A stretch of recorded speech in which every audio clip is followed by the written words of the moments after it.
Boogie like Benson, I'm a who that. I'm a who that. Long as I'm living, I'm a who that. Lose or winning, I'm a who that. Sports Coma, yeah, this is where we do that. Where we do that, where we do that, where we do that, where we do that, where we do that, Boogie like Benson, I'm a who that. I'm a who that. Sports Coma, this is where we do that. Where we do that. Welcome, welcome, welcome. Somebody please better help. Running this thing like Elf. I thank God every day I'm not a felt. Go to YouTube Live with Big Q and the guys. If you ain't ride or die, the bandwagon get flipped. Been marching in, that was way for the ring. I was yelling out your chain for the championship.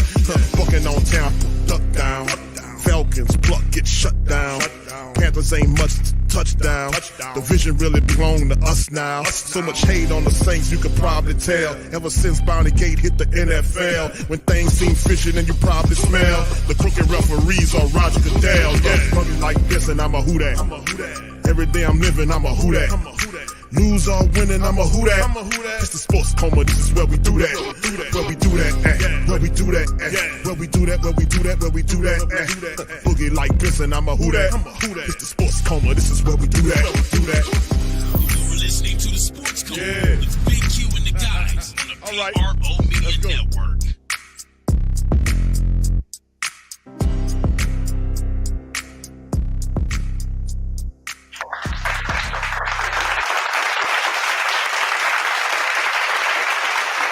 All right. Shout out to the Mighty Who That Nation, man. We in here representing the great Saint Think Tank. And like I've been saying for some time now, welcome, welcome, welcome. You're now rocking with the Sports Coma with Big Q and the guys, where we have intense, entertaining, educating, and enlightening sport talk from your favorite sports fam. What's popping? Shout out to the fam. Appreciate y'all for being in this episode of Coffee with Q. Sunday morning coming at you guys. You know, we're going to talk about some of the moves the Saints are making, man. And on the offensive side of the ball, as they look to kind of improve upon the flaws and the failings of last year. So very interesting developments. I have several updates I want to go over in some of the news that have happened in this episode of the show. So please feel free to hit the like button, hit the subscribe button. By all means, feel free to share the show on your social media feed. Shout out to the fam. Appreciate each and every last one of y'all for being in this thing. Much love to the fam. All right. So anyway, fam, what's really interesting about this whole development is that the Saints, man, when we talk about the Klint Kubiak hire they're planning to do, this is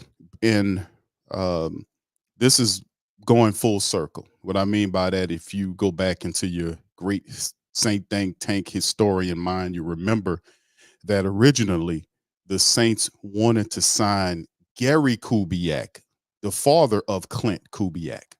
And this was around the time when they were coming out of the Katrina thing, and they were looking for the next head coach. And it was between two guys. It was between Kubiak, the father, and Sean Payton at the time. The difference was Tom Benson, he was very adamant about it. He wanted Gary Kubiak because of his resume. Kubiak was a quarterback that won championships as a backup. He was with John Elway on those championship teams. He also was an offensive coordinator with championships on his resume with the Broncos years after that. And he wanted Kubiak. The problem was, so did Houston. Houston wanted Kubiak too. And Kubiak wanted to go to New Orleans. But what he did was he took the deal that Houston gave him and see if he can leverage that with the Saints, and Tom Benson refused to pay the money, and he went to Sean Payton. That's how we ended up with Payton. I know it ain't romanticized, but it was a pairing. You know, I'll often talk about this because I pull all the romanticism out of it. It shouldn't be in there anyway, but I pull all of it out of it and say, this is really how it happened. It's not like they seen Sean Payton like it was a match made in heaven. No, they wanted Gary Kubiak first. But anyway, you see what happened now. The Saints have ultimately kind of not abandoned. I don't want to say they abandoned the philosophies that happened of Sean Payton with his top acolyte and Pete Carmichael. It just didn't work. So now that that's over with, the team is deciding to go in a different direction, and they're going back to the Kubiaks.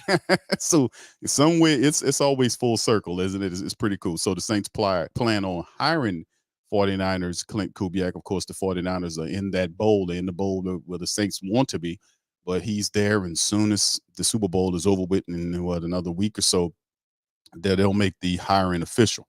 And I actually think it's a pretty good plan to do that because Kubiak's system is a very successful brand of offensive football throughout the league. He has several different acolytes that's running his system throughout the NFL, and it could work for the Saints. Now, of course, it has the moniker of being a QB friendly system, similar to what Sean Payton's brand of offense was, but ultimately it didn't translate in success fast enough last year, offensively speaking. So we're going to talk about that today. We'll also talk about the Saints getting rid of or getting basically turning down or let's see what happened. Okay, basically the Saints getting rid of or ending their I guess relationship with Doug Marrone. That was one that came out, which should have been one of the first things that we ultimately talked about them doing. Them getting rid of Doug Marrone. You know, I thought that should have been something that should have happened really first because the offensive line was awful. It was terrible. And that's what ended up happening. So we'll talk about that today. All right. Shout out to Rock, man. Appreciate y'all being in the stream, man. Much love to you. Appreciate you, Rock, for becoming a new member of the channel. Thank you, sir. Thank you. Far too kind. All right. Thank you, bro. Appreciate you. Yes, indeed. Yeah. What's up, Ronald? Good to see you. I mean, Brother Donald, excuse me. Big ups to you saying the Kubiaks. Yeah, they can coach. Oh, yeah. Good, very good signing by the Saints right there. I was looking at Brian Breesy. Not Breesy, Greasy. It being that, could you imagine we got a Brian Breesy and the Brian Greasy, but Greasy, I was looking at him in terms of that, but they ultimately zeroed in on Klint Kubiak, which wasn't a bad move. I actually can appreciate that. All right, big ups to the fan. Appreciate y'all. If y'all can hear me pretty well, hit one in the chat, man. I've been having some issues in terms of my studio's been having issues. So if y'all having any issues hearing me, just let me know and we'll keep this thing twisting and turning. So all right, big ups to the fam. All right, what's up, No Lagoon? Good to see you, brother Jamal. Shout out to you. Good to see you. All right. All right. Well, we only got one dude right now, bro. So they're doing the slow motion dance right now. Right now, as they could tell, they're doing the slow motion dance on some of this stuff, man. So the Saints ultimately took their time in hiring, and Mickey Loomis did say as much that they would take their time hiring, and they really did that. And I think they made a good hire here. Now, we'll go over this story as well. So let's kind of delve into this story right here. If I can get it to show up here, I'm having issues on my computer here. All right, y'all just bear with me just a second.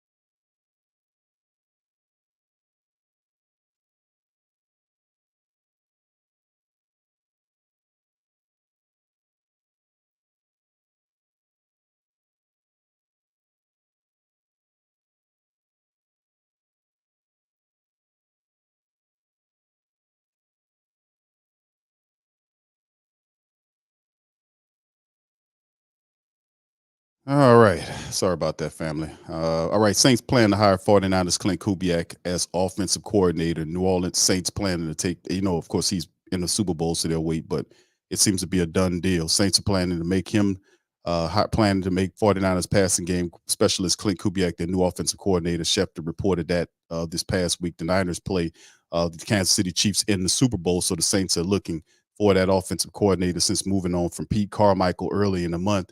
And Carmichael did a very predictable move. These people are so predictable. Carmichael ran up under Sean Payton like everybody and his mama knew he would. And if it was a bet, you bet that bet with the casino, you probably would have made a few dollars with that move because it's so predictable, man. These people can't. Some of these guys can't survive on their own. It's like so many jobs in the NFL. They're head coaching jobs. What Carmichael do? He runs up under Sean Payton. That's what he does. That's what some of these guys do. He ran right to him. Although the Saints finished 11th in the passing offense this season, they struggled to score in the red zone. At times under QB Derek Carr, they elected to replace Carmichael and several other offensive assistants after missing the playoffs for the third straight season. Kubiak is one of a number of coaches the Saints have looked at for their vacant coordinator position. They also showed interest in former Chicago Bear offensive coordinator Luke Getsy, Rams quarterbacks coach Zach Robinson, who ultimately took the deal in Atlanta, Baltimore wide receiver Greg Lewis, Houston Texans quarterbacks coach Jared Johnson, and former Seattle Seahawks offensive coordinator Shane Waldron, and Bengals quarterbacks coach Dan Pitcher, who was promoted to their coordinator role. Saints quarterback coach Ronald Curry was also a candidate. We realized that we looked at the stuff that could happen with Ronald Curry. We kind of figured that would probably be something that wouldn't happen for the Saints in terms of them having or picking up Ronald Curry. They didn't seem to want to go to him last year, even in a temporary, a temporary mindset. They didn't even use him last year when you could see that those guys wasn't responding to Pete Carmichael's direction. Switch it up, do something different. They didn't even do that. They elected not to do it. They elected to keep it all the same. That's why I just disrespect these people so much. I'm serious, because all of this was a time wasting exercise.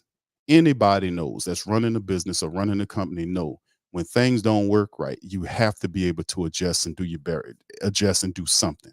Don't just sit up there and keep doing the same thing. And that's why I disrespect them so much so, because even though we have the memories to understand why you failed, because you did not adjust. You didn't change the play caller. You could have did it in season. It could have yielded different results. A new play caller there could have gotten you an extra win. It could have changed things a little bit. And they elected to do not do anything. And there was pressure for them to do it. So they couldn't say like, oh, we didn't know. There was pressure. There was commentary from the reporters that was saying, you such and such, such and such. There was lies being implemented and said that we're going to do this, that, and third. That's why I disrespect them so much. This was all a giant time wasting exercise. And now it's being painted like it was issues here, there, or the third. These guys are not doing what they're supposed to do when they are supposed to do them. And then when they fall out of the window, then they want to do something. They are late to the party all the time. You can't win like this. So you thinking I can change this, do this, switch this around, but do they change the mentality of operating in the moment, making the changes when you're supposed to make the damn changes? That's what I'm talking about. Ultimately, bringing this guy, giving Klint Kubiak and bringing the Kubiak offense into New Orleans, it is a positive. It's going to take some time because the Saints, offensively speaking, have had the same system for years. Perhaps it's gotten a bit stale, but that's all they know. That's how they run.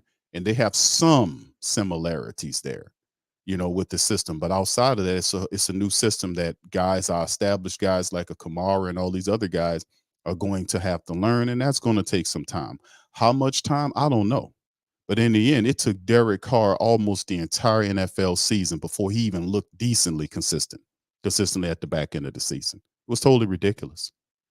But like I said, man, these are, to me, that's why I disrespect them so, because these people don't even know, like, for instance, we got a general mismanager that doesn't even have dialogue with the players, and he's supposed to be a guy that they can talk to about certain things. If they don't agree upon what the coach is doing, his door is supposed to open. He acts as a mediator between the two to make each other happy.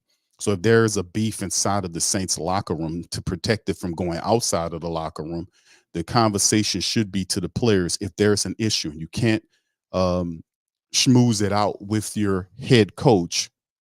My door's open. Come and talk to me. Jodeci, come talk to me. We'll get it together. We'll figure this thing out together. We'll make sure. I'm Dennis's boss. I'm you guys' boss, and we'll make it work. My door's open.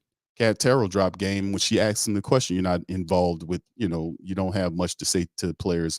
Why are you giving, she didn't ask him why, but she asked him what was he saying in the speech at the end of the year. And why should I care if I'm a player? You don't talk to me. You don't talk to me during the season. Your goddamn door is closed. Why should I care about some piddling speech you giving at the end of the year? And that's why I'm talking about when we're dealing with these people. That's the problem. So I will not be fooled. And it's like I said, I won't be fooled by the moves that they make, because the underlying issue is their management style. It's a failing one. You have to act when the time is right to act. And if you're not, you're wasting time, man. So anyway, let's move on to the next one here. 5 things you should know about Klint Kubiak and the Saints' next offensive coordinator. Shout out to NOLA.com. For the Saints have decided to hire San Francisco 49ers passing game coordinator Klint Kubiak, the team's new offensive coordinator. According to Times, Kubiak and the 49ers will play in the Super Bowl, and meaning he won't be available to begin with the Saints until after February 11th game in Las Vegas. The 36-year-old Kubiak was on a list of candidates the Saints interviewed after the team fired longtime assistant Pete Carmichael in January. Here's a couple of things that the reporter did divulge on to tell you about, to give a little insight on who Klint Kubiak is and his pedigree. He's the son of former NFL quarterback and head coach Gary Kubiak. He brings a unique level of knowledge of the league for someone still in his 30s. Kubiak, the father, Gary Kubiak, 62, was successful head coach for both the Texans and the Broncos. In 2015, he led the Broncos to the Super Bowl title with Peyton Manning as the quarterback. He was the Texans head coach for 8 seasons, leading them to the playoffs twice. His career record was 82-75. Backup quarterback for the Broncos in 9 seasons, Gary Kubiak served as John Elway's understudy. He made only 5 starts in the NFL, completing just under 59%, just over 1,900 yards, 14 touchdowns, and 16 interceptions. The father and son worked together for 1 season, 2016 in Denver, for 2 years on the Minnesota Vikings staff. Klint has 2 older brothers in the NFL. Clay is an assistant quarterbacks coach for the 49ers, and Klein works for the Cowboys as a scout. So you have Klint, Klein, and Clay. Dude was stuck on K like a mug, right? You got Klint, Klein, and Clay. Good grief. All right, Klint Kubiak brings offensive coordinator experience after serving in the role of the quarterbacks coach for the Vikings. 2019-2020, Kubiak was elevated to the offensive coordinator in the 21 season following the retirement of his father from the Vikings staff. During Kubiak's season as an offensive coordinator for the Vikings, the team's offense ranked 12th in total offense, 11th in passing game offense, 4th in scoring. Kubiak left the Broncos after Vikings head coach Mike Zimmer was fired following an 8-year run in Minneapolis. Kubiak found success with the Niners after working 1 year as a passing game coordinator and quarterbacks coach with the Broncos. He was hired as a passing game coordinator by Kyle in San Francisco. Kubiak's 1 season with the 49ers has been a successful one, with QB Brock Purdy putting together a strong campaign. The 49ers led the NFL in yards per attempt, 9.3 in passer rating at 110.2. The team tied with the Dolphins for the most touchdowns scored this season at 61. Pretty good. Klint got an early start in the NFL at the age of 25. Kubiak got his first coaching opportunity in the NFL as an offensive quality coach for the Vikings in 2013 and 2014. An impressive leap for Kubiak, considering his only prior experience was an offensive quality coach at Texas A&M from 2020 to 2011, and 1 year stint as a graduate assistant for the Aggies in 2012. That's what will happen for you if your father is a head coach in the NFL and he was a backup head coach, a backup quarterback with John Elway. He has some pull and stroke where his son, normally for regular folks, would have to earn their comeuppance. Not so much if you're the son of Gary Kubiak. You can leap a few more spots more than other guys who don't have that pedigree. Such is the world, right? So anyway, Kubiak then worked for 1 year as a wide receivers coach at Kansas before making the climb back to the NFL as a member of his father's staff in 2016. That boy, I tell you what, he don't go too far from Pops. Klint Kubiak also played football at a high level, while he didn't make it to the NFL like his father, Kubiak was one of Colorado State's top defensive players at safety during his time from 2005 to 2009. So he does understand defenses. If he's an offensive-minded person, having that experience as a defensive player and then having the offensive experience definitely helps you out. Kubiak was named a team captain during the senior season and earned an invite to the East-West Shrine game. Over 5 seasons at Colorado State, Kubiak registered 187 tackles, 3 interceptions, and 34 games played. So he's a former DB that is now on the offensive side of the ball, which is actually pretty good for him as well. So anyway, let's keep it moving, man. That's a little bit about Klint Kubiak and 5 things. And shout out to Pat McGee over there at the NOLA.com. All right, so let's jump to the next topic. And this is shout out to Brother Bob and Saints News Network covered this one. Saints parting ways with offensive line coach Doug Marrone. This should have been something that's one of the first things the Saints should have done when they were cutting people loose. I really think Cody Burns shouldn't have been cut, but if anybody was listed as parting ways with, it should have been the offensive line coach. The offensive line was ghastly. It was horrible. It stunk. It was another one of the things that if you're a real head coach and you're paying attention to your team and you know what you're looking at, there should have been a change in the offensive line room of who, different techniques, somebody should have been promoted. Same thing in the offensive room, the at the play caller level, in terms of the offensive coordinator. You see it stinking. You've given it weeks, and in some cases it was months before you've seen things just not gelling, losing the teams you're not supposed to lose to, half-ass efforts, bad play.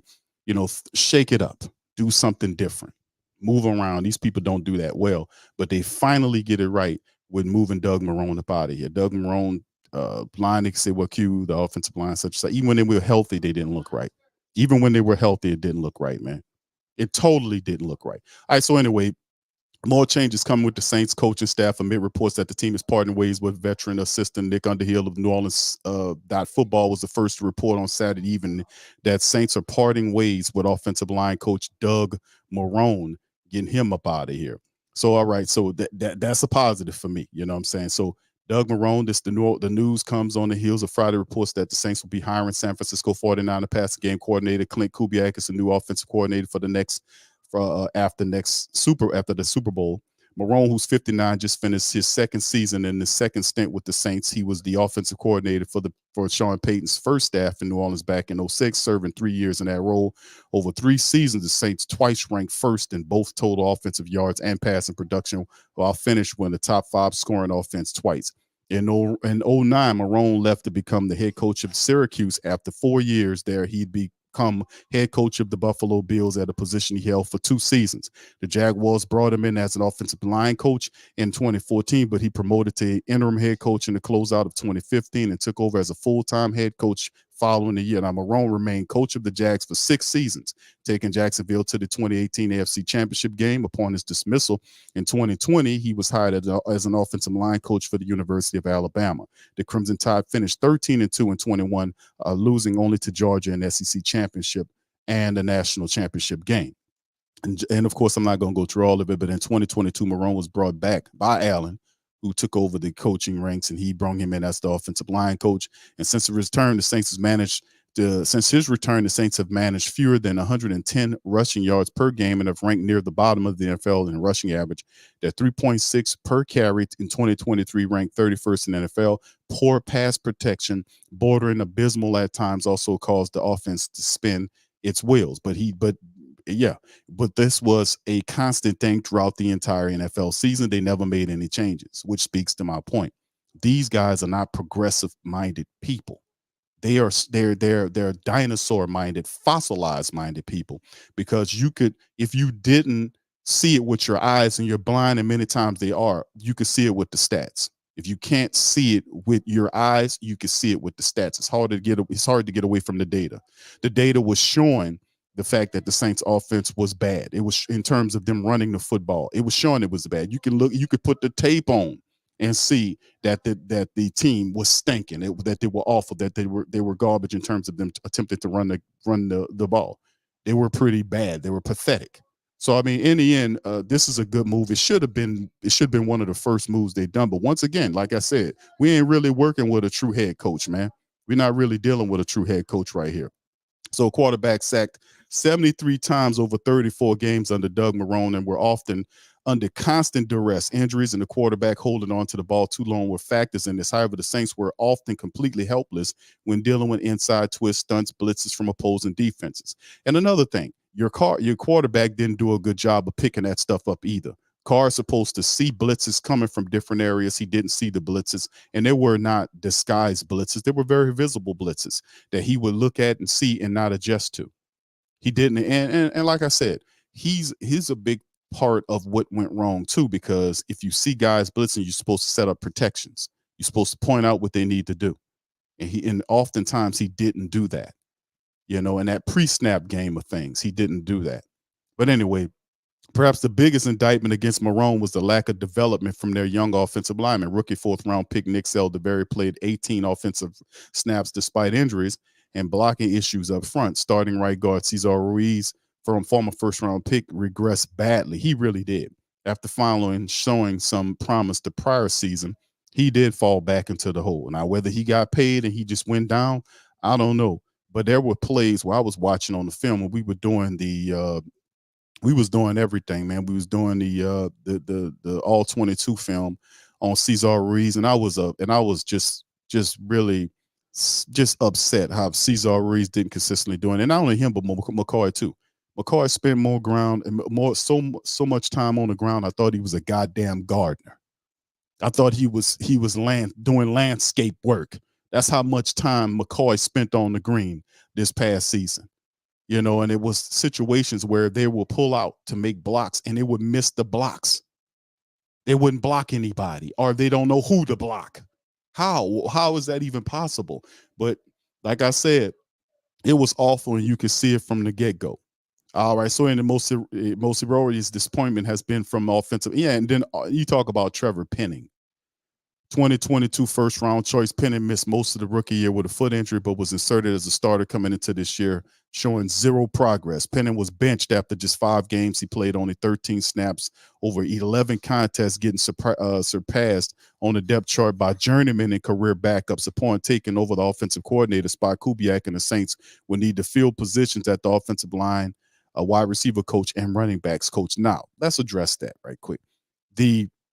Trevor Penning was buried on the team so far down, man. Him and the devil shaking hands. That's how far down Trevor Penning was. They had guys off the street that was playing at the tackle position. You took Irvin, Cam Irvin, who was buried on the practice squad, and took him and elevated him over Trevor Penning at the right tackle position. The Saints didn't know what to do with Trevor Penning. And the reality is that Trevor Penning talked about early on, and we covered it, that he had some type of issues confidence-wise. That was reported, we played that interview, that he was dealing with confidence issues. Why? Because he was placed at a position he shouldn't have been put at. He was put at a position that he should have been placed at. He shouldn't have been placed at the left tackle position. I kept telling them people that he wasn't that type of guy, that he should have been at the left tackle position. He should have been at the right tackle position. Well, they had to keep Ram at right tackle. Why? Because Ramczyk knee was bad, and I guess they didn't want to fully expose him to being at the left tackle position. So you fully exposed the rookie with the future. And now that you said he was dealing with confidence issues and he was getting reps, all of a sudden he got no reps and he was buried on the active roster. You ain't even see him. So I mean, like I said, man, it was pathetic how they handled it. This guy should have been the first guy that was fired. You can look at the statistics, you can look at the film, you can look at whatever you need to look at, but it all started with the offensive line. And if you can't protect and if you can't run the ball, you will not win in the NFL. And the Saints weren't consistent enough in that. So they finally makes the moves. They do everything late. And that's the problem with these damn people. They do everything so late. All right, so let me give you an update on John Gruden's lawsuit family. John Gruden NFL lawsuits pushed back to July. We covered this a couple of shows ago when we talked about what is the relationship, what's going on with the Saints and John Gruden. Well, you got a bit of an update to give to you guys from local Las Vegas KVVU TV. Gruden NFL lawsuit pushed back to July. Oral arguments and contract interference and conspiracy lawsuits filed against the NFL by former Las Vegas Raiders coach John Gruden will not be heard until at least July. So what we seen early on was going on was just kind of early onset of that. Now most of that stuff's not going to take place until July. So Judge Joe Hardy Jr. made the ruling during a brief hearing in Clark County District Court on January the 30th. He scheduled a status check for the case for July the 30th. The league wants the court to reverse the state court's decision in 2022, letting Gruden's lawsuit proceed and not to order it out of court talks that could be overseen by Goodell, which I don't want that to happen. See, these are really, Roger Goodell is really a piece of work because and listen, the NFL has pull, okay? They have billions of dollars. They pay off a lot of these politicians. They have these sweetheart deals going on, and they've been doing this type of stuff for years. So they have a stronghold here. That's why they can't, and a lot of part of it in Congress and the congressional setup that they have a lot of pull there. That's why we don't see competing leagues here over here. They do the same. They create monopoly situations where they don't the dominant league. There should be another league, professional league, challenging the NFL. Might not be as big, but it should be another league out there. And these monopoly situations sets up where they have the relationships where if you get that guy over there sometime, we're gonna kind of pull back some of our support on this thing that you got going on over here. See, this gatekeeping shit. That's what this is. But at the end of the day, he wants them to reverse the decision. The pressure's on the court to reverse the decision to allow this to be heard in arbitration. And arbitration is in secret. You won't know what's going on. They'll suppress the minutes of what's going on in arbitration. They won't let you know. And the guy that sits and controls the whole situation, the kangaroo court, is Roger Goodell. So if the plaintiff, if he has an issue and he's suing in court about a guy, hopefully our court system is not that criminal or that stupid and that corrupt to know they know what he's trying to do. Well, we don't want this heard, such and such. He don't want the dirty laundry to be aired. See, a lot of what's going to come out in this case will bury him because it'll show that he was manipulating and using this information to go at some individuals. And they did get rid of two guys that they didn't want. I know a lot of stuff. They got rid of Snyder, who was a jerk. They got rid of Gruden, but Gruden's fighting back. He didn't take his billions or whatever he sold the team from. Snyder did and then disappeared off to some island or wherever he's at. Gruden said, "Nah, man, you're not gonna do me like this. Whether right or wrong, I'm fighting back." And they don't like that. And he's also has the mentality he's going to push it. It ain't about money. He got paper. He said that it's not about the money. It's he wants to burn the house down. Really, he says burn the house down, but really he's looking at Roger Goodell because some of the co-conspirators, if you want to call them, that was with Roger Goodell were organizations that have some pull and money as well. They talked about Rock Nation. They talked about former players, union rep DeMaurice Smith, I think his name is, that he, according to reports, bragged about leaking the emails. And I'm like, okay, where is the legal remedy for that?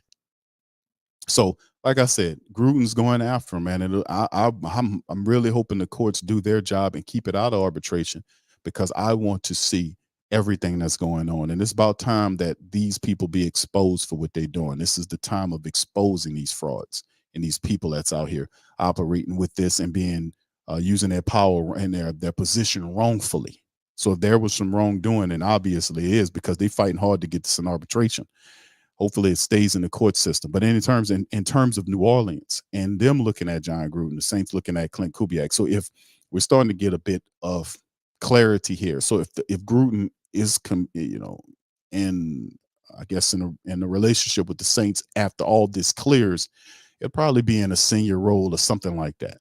I can see that happen because they got Klint as the offensive coordinator. They'll fill in a lot of these positions that they have that are open, like the running backs coach. They need that. They need the wide receivers coach. They need offensive line coach now. So a lot of these positions are going to be filled after Klint gets that job. He'll have certain guys for certain things. But in terms of the senior role, that could be a position if this case goes in Gruden's advantage that they can ultimately probably end up bringing him in as some type of a senior assistant or something, like whatever the position that what's the guy, I forgot his name, had.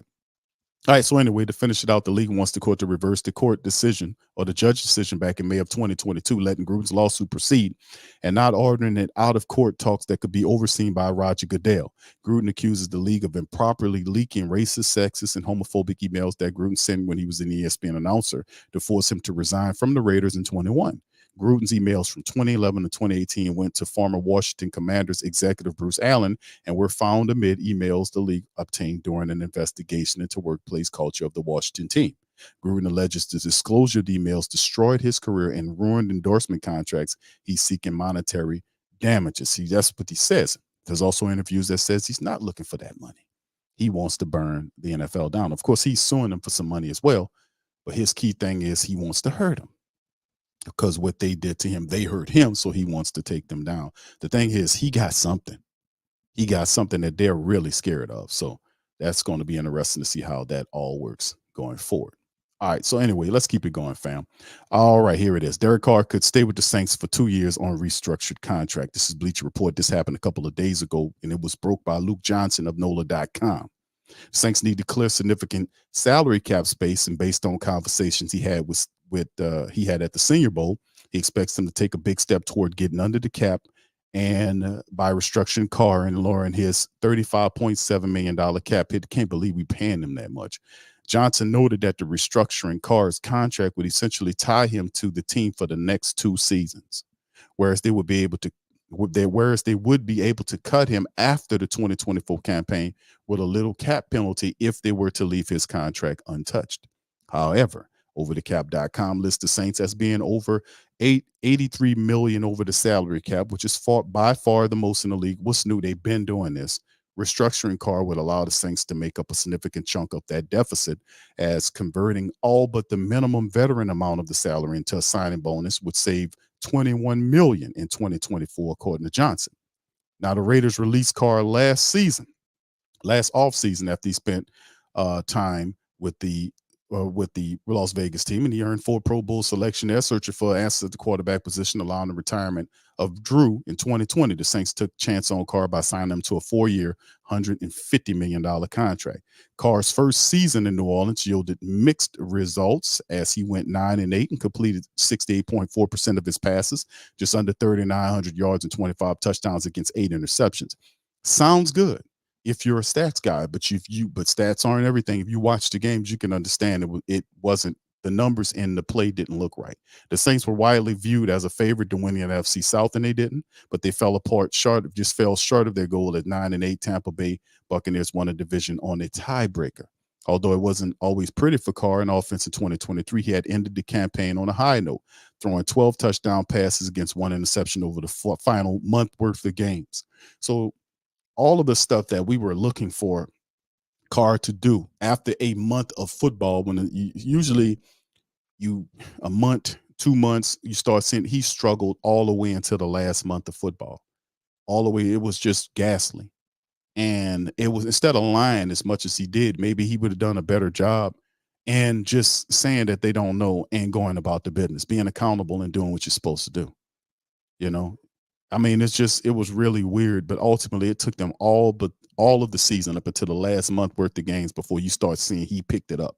That was far too long. And maybe if they didn't coddle him as much as they did and force him to be, pay attention to going through his progressions like he's supposed to, as opposed to coddling him and trying to protect his feelings, maybe he would have had change or had better improvement earlier. But anyway, although it wasn't pretty for Carr, the offense in 2023, he ended the campaign on a high note, throwing those 12 touchdowns against that 1 interception. Carr has yet to win a playoff game in his career, and it remains unclear if he's capable of taking a team that distance, but there aren't likely to be any better options available to the Saints. And the thing is, not winning the playoff games, because your flaws are, if you look at some of the quarterbacks that do get there, they make some mistakes in some of these games, and sometimes guys try to be what they aren't. Like in the Raiders match, not the Raiders, the Ravens matchup against the Chiefs in the AFC Championship game. Lamar Jackson wasn't doing what Lamar Jackson does. He's trying to stand in the pocket and beat them from the pocket. No, you do what you're good at. Scramble around, make plays, you extend plays. They can't stop you. And guys get this stuff in their head about, what it is to be a quarterback, and he's thoroughly criticized.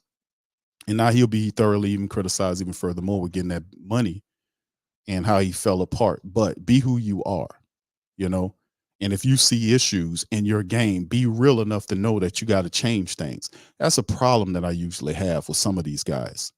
The mindset, if you hear them, because we hear enough of them during the season, understand that this guy is not, he's going to show minimum, if any, improvement, because in order to show improvement, you got to be accountable to yourself and others.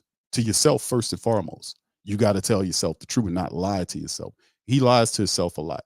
Like he would have been, if he was truly a professional quarterback that was a top 5 quarterback, which stops him from getting there, is non-accountability to himself, meaning he has to be able to understand and look at the tape and say, damn, I really don't go through my progressions, do I? I can see why Big Q and all these other people are upset. Michael Thomas is upset because I'm staring down the goddamn field half the time. I'm staring only to the left. I never look right. I can see, man, I've been screwing up like this. I got to stop this and change right now. That's the ingredient for me being a better quarterback, to see all of my options and not just half the field. Very simple, right? Not so much to some of these guys because they refuse to do it. And like I said, man, that's one of the things that stop them from getting to the next level, is being accountable, understanding what your flaws are in your game and changing them. And that's something that Derek Carr suffers with. And it don't help when you don't have somebody, well, the Saints didn't, they had guys like Pete Carmichael and the rest of these people not telling them, hey, bro, listen, bro, if you want to be great and take this team deep in the playoffs, God damn it, bro, you're going to have to look over the field. You're going to have to go in there and work on accuracy drills because your ball is up and down and all around, man. You got to do something about this. And they got to but see, those guys are not going to do that. They're going to kiss his ass. They're going to coddle him. And he knows that you can't thoroughly be too rough with him, but I don't care. Tell him the truth. If you don't like it, you don't like it. Listen, bro, you're not accurate as you're supposed to be. You can be a lot better quarterback if you was accurate. You got to know how to throw the ball. Sometimes it's required for you to place the ball center mass or lead the guy. If you need to learn how to do that, there's a guy that played before you for a bunch of years who did it really well. Maybe you should start studying some of his film and picking his brain up on what you need to do and how you need to work on ball placement and not hang your receivers out to dry. Because that's something you're not going to win friends doing that, hanging them out to dry when the safety's right there and you put the ball, he goes there, it gets hurt. You got to protect your wide receivers. And if you don't understand that, he's a fool. You're not going to win any people with you like that, hanging your people out to dry. Yeah, so anyway. All right, so they aren't picking high enough in the draft to select a franchise quarterback, and there aren't any obvious upgrades to speak on in free agency or via trade. Because of that, committing to the 32-year-old Carr for the next 2 years as an understandable move, especially given the financial flexibility it figures to give the Saints in 2024. I don't buy into that. There were options for the Saints. There were options. The options after Drew Brees retired, drafting a young quarterback and having him there when Drew was there. They elected to go away from that. Sean Payton had an opportunity at Lamar Jackson and chose Marcus Davenport, which is probably one of the stupidest draft moves I ever heard in recent history. Because even though Lamar Jackson right now he is doing what he does and he kind of fell short of his goals getting Baltimore to the Super Bowl, that's still more than anything that we've experienced over the last several years. We've not even gotten that close. Could you imagine? They moved up to go and get Davenport. The guy is a complete unadulterated bust. And that was a report somebody sent me about Sean Payton talking about drafting a quarterback. I said, what is this? What kind of foolishness is this? Sean Payton never drafted a quarterback a high drafting quarterback and developed them into anything. That is the thing that Sean Payton doesn't do. That's why he only looks for teams looks to find middle of the road quarterbacks that can pick up his system. He's not good at that. And if he tried to do that, that'll be an interesting thing to see if he can take a top, because he drafted quarterbacks before and most of them failed. Matter of fact, all of them failed. I don't know not one quarterback. I mean, the Sean Canfields, you pick them, just draft these guys and he can't develop them. He can do a lot of things offensively, but he cannot draft quarterbacks and develop them or draft them high and develop them into consistent starters, productive starters in the NFL. Sean Payton never did that. Maybe he does it with the Broncos. I've never seen him do it. That's why, like I said, he always get middle of the road quarterbacks. When he was making his decision on which teams to go to, he was only picking teams that had the ability to, that had a quarterback that was middle of the road quarterback that he would try to pick up his system. Now, of course, it didn't work with Russell. What's his name? Because Russ got problems, man. He got big time problems. All right, so anyway, man, let me do a brief recap of the family members that just popped in. We covered and talked about the Saints plan to hire Klint Kubiak. We talked about that, 5 things about said Kubiak. We also talked about the Saints parting ways with offensive line coach Doug Marrone finally. And then also we gave an update on John Gruden's lawsuit with the NFL that is being pushed back to July of this season. So very interesting. And also the Saints need to hire in the position open. We got the offensive coordinator stuff locked in. Running back, wide receiver, and offensive line coaches will be needed. And we still have Clancy Barone at tight end and Ronald Curry at the QB's coach. Now, of course, there's still hiring going on throughout the NFL with different teams picking up. Everybody now has a head coach, and they'll be filling out their staffs. So you never know. Some of the guys we might have on our staff currently might not be on here. It's a lot of hiring still going on. All right. And also, we covered the Derek Carr possible restructuring that'll tie him to the Saints for the next 2 seasons. But anyway, all right. And then let's move into this thing here, fam. Then we'll do a little Q&A. This is picked up, and somebody sent me this. Shout out to the family members on Twitter or X, whatever you want to call it, that sent me this. Cool Breeze. Shout out to you, Cool Breeze. Cool Breeze sent me and several other people, but shout out to Cool Breeze and others that sent me this clip about Derek Carr. He was on a podcast called 2Gs in the Pod with Jones, who's a former wide receiver for the Green Bay Packers. He's pretty good, pretty cool dude, and his co-host there. And they talked about Derek Carr. Derek Carr talked about Michael Thomas. He talked about a lot of stuff. In this video, he talked. I would play the whole thing, but it's like 50 minutes long, and I don't want to sit here and listen to him that long. But he did talk about in the podcast about him being hurt. He listed all of the injuries that he had and all this kind of stuff, and talked about the him having to struggle through the season and do this. I had I had this. I had 3 broken ribs and da, da, da, da. And by the way, the Saints never reported none of that, right? Until the end of the season, close to the end of the season. They took all that, the broken ribs, all that. They lied about all that. They didn't cover none of that stuff. And then when you got back toward the end of the season, that's when they started throwing it out. Well, he had some broken ribs playing with such and such. We could see something was wrong with the guy. Saints lied about it the entire time. Hopefully they get fined by him too for doing that, because they're notorious for that. But anyway, he talked about that early on, and then he made mention about Michael Thomas's tweets that are, that he made mention on social media. So I'm gonna play this for you guys. You guys put one in the chat if you can hear this. Here we go.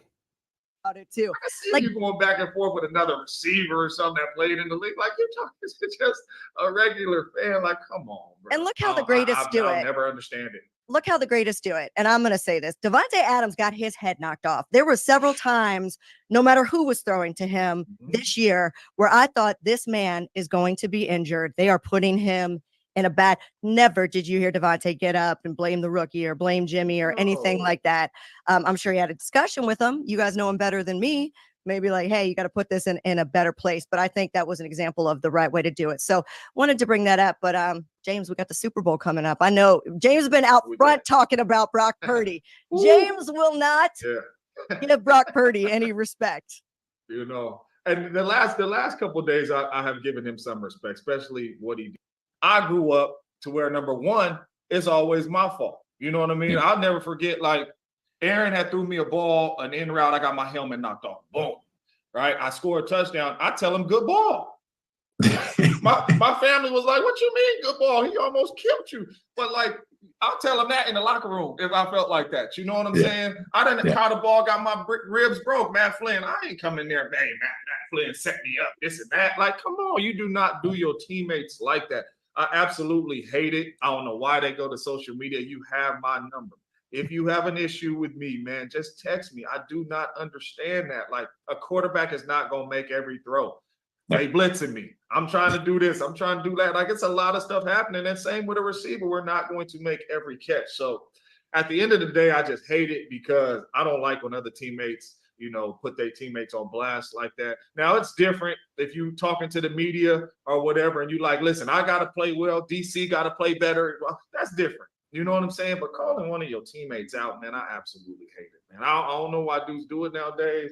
And then you going on Twitter, and these dudes is, come on, man. Like, who are you going back and forth with? With a fan. You're talking to a fan about it, too. I see you going back and forth with another receiver or something that played in the league. Like, you're talking to just a regular fan. Like, come on, bro. And look how the greatest do it. I'll never understand it. Look how the greatest. All right. So what we hearing is placation. This is what most of the people do when they get guys on the show. You can see a little ass kissing going on right here. There's a lot of ass kissing going on right here. We might have to get these people some shea butter or something. Then I got all the moisture off their list. Good goodness. But the reality is, a lot of them saying they're shining down on the fact it's a culture thing. And they say, what's the culture? The culture is, if you have an issue with me, call me. We've heard him often. I've made jokes about this. I'm gonna have to get this keyed up a certain way so we can hear him.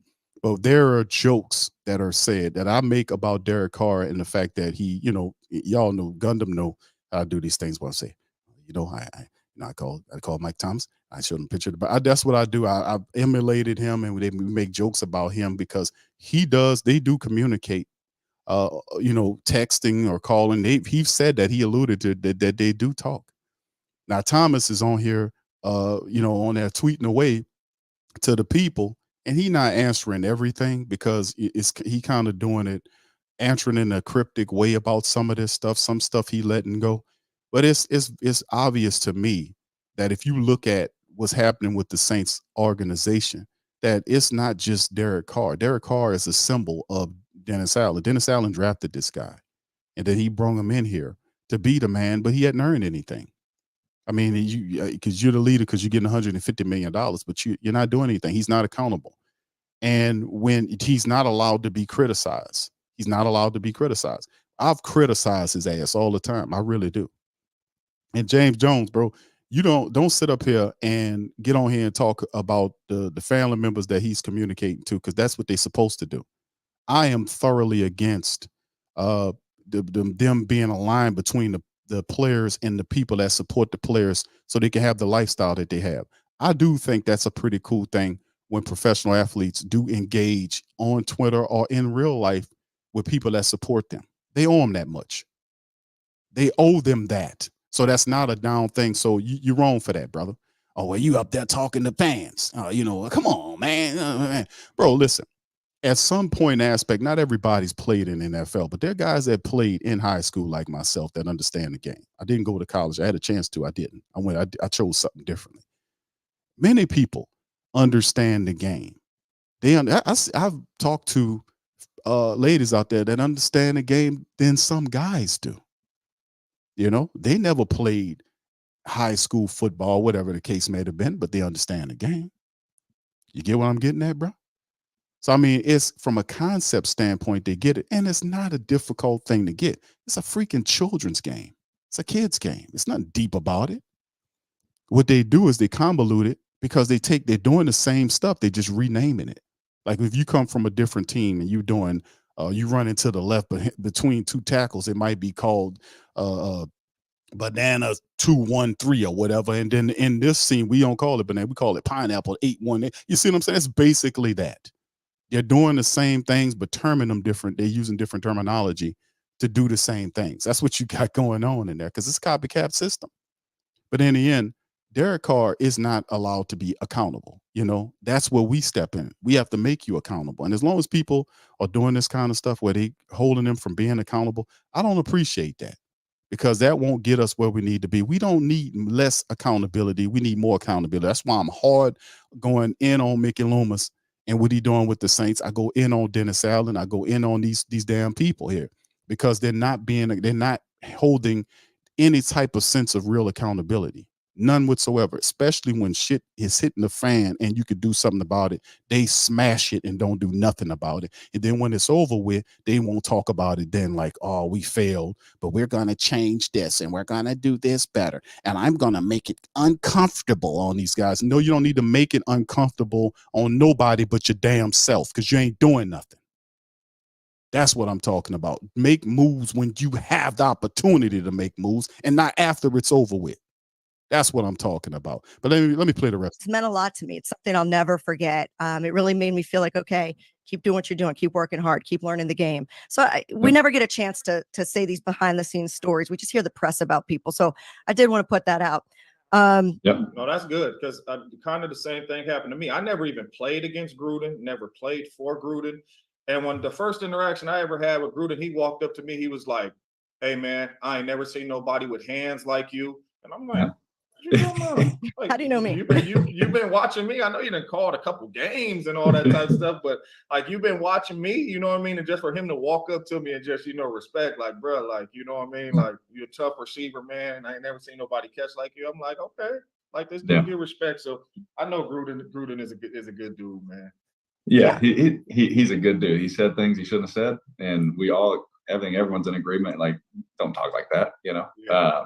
but we've all also said things that, man, if it got blown out, you'd be like, man, I don't like him, Yeah. or I don't like her, and we've all, but to the, to some of the things he was saying, obviously there's no place for that. And like I said, you hate No. the sin, but you love the man, and he's someone I love, and I'll always love him. Yeah, and Sets the tempo for John Gruden to get here. But see, John Gruden has to, before he even steps foot in the Saints building, he has to offer apologies toward what was being said, right? And a lot of people support John Gruden. Me personally, people make mistakes, but like I said, this world here, man, you're gonna hear a lot of that stuff comes out. And what he was saying, it's weird to be talking like that, because I read some of those emails with him was saying and all this kind of stuff, man. It's just, it wasn't in passing you made a mistake, or you know what I'm saying? It's kind of sketchy. But in the end, the John Gruden, whether you love it or not, they're gonna make it happen, because this dude here wants him here. He wants him here.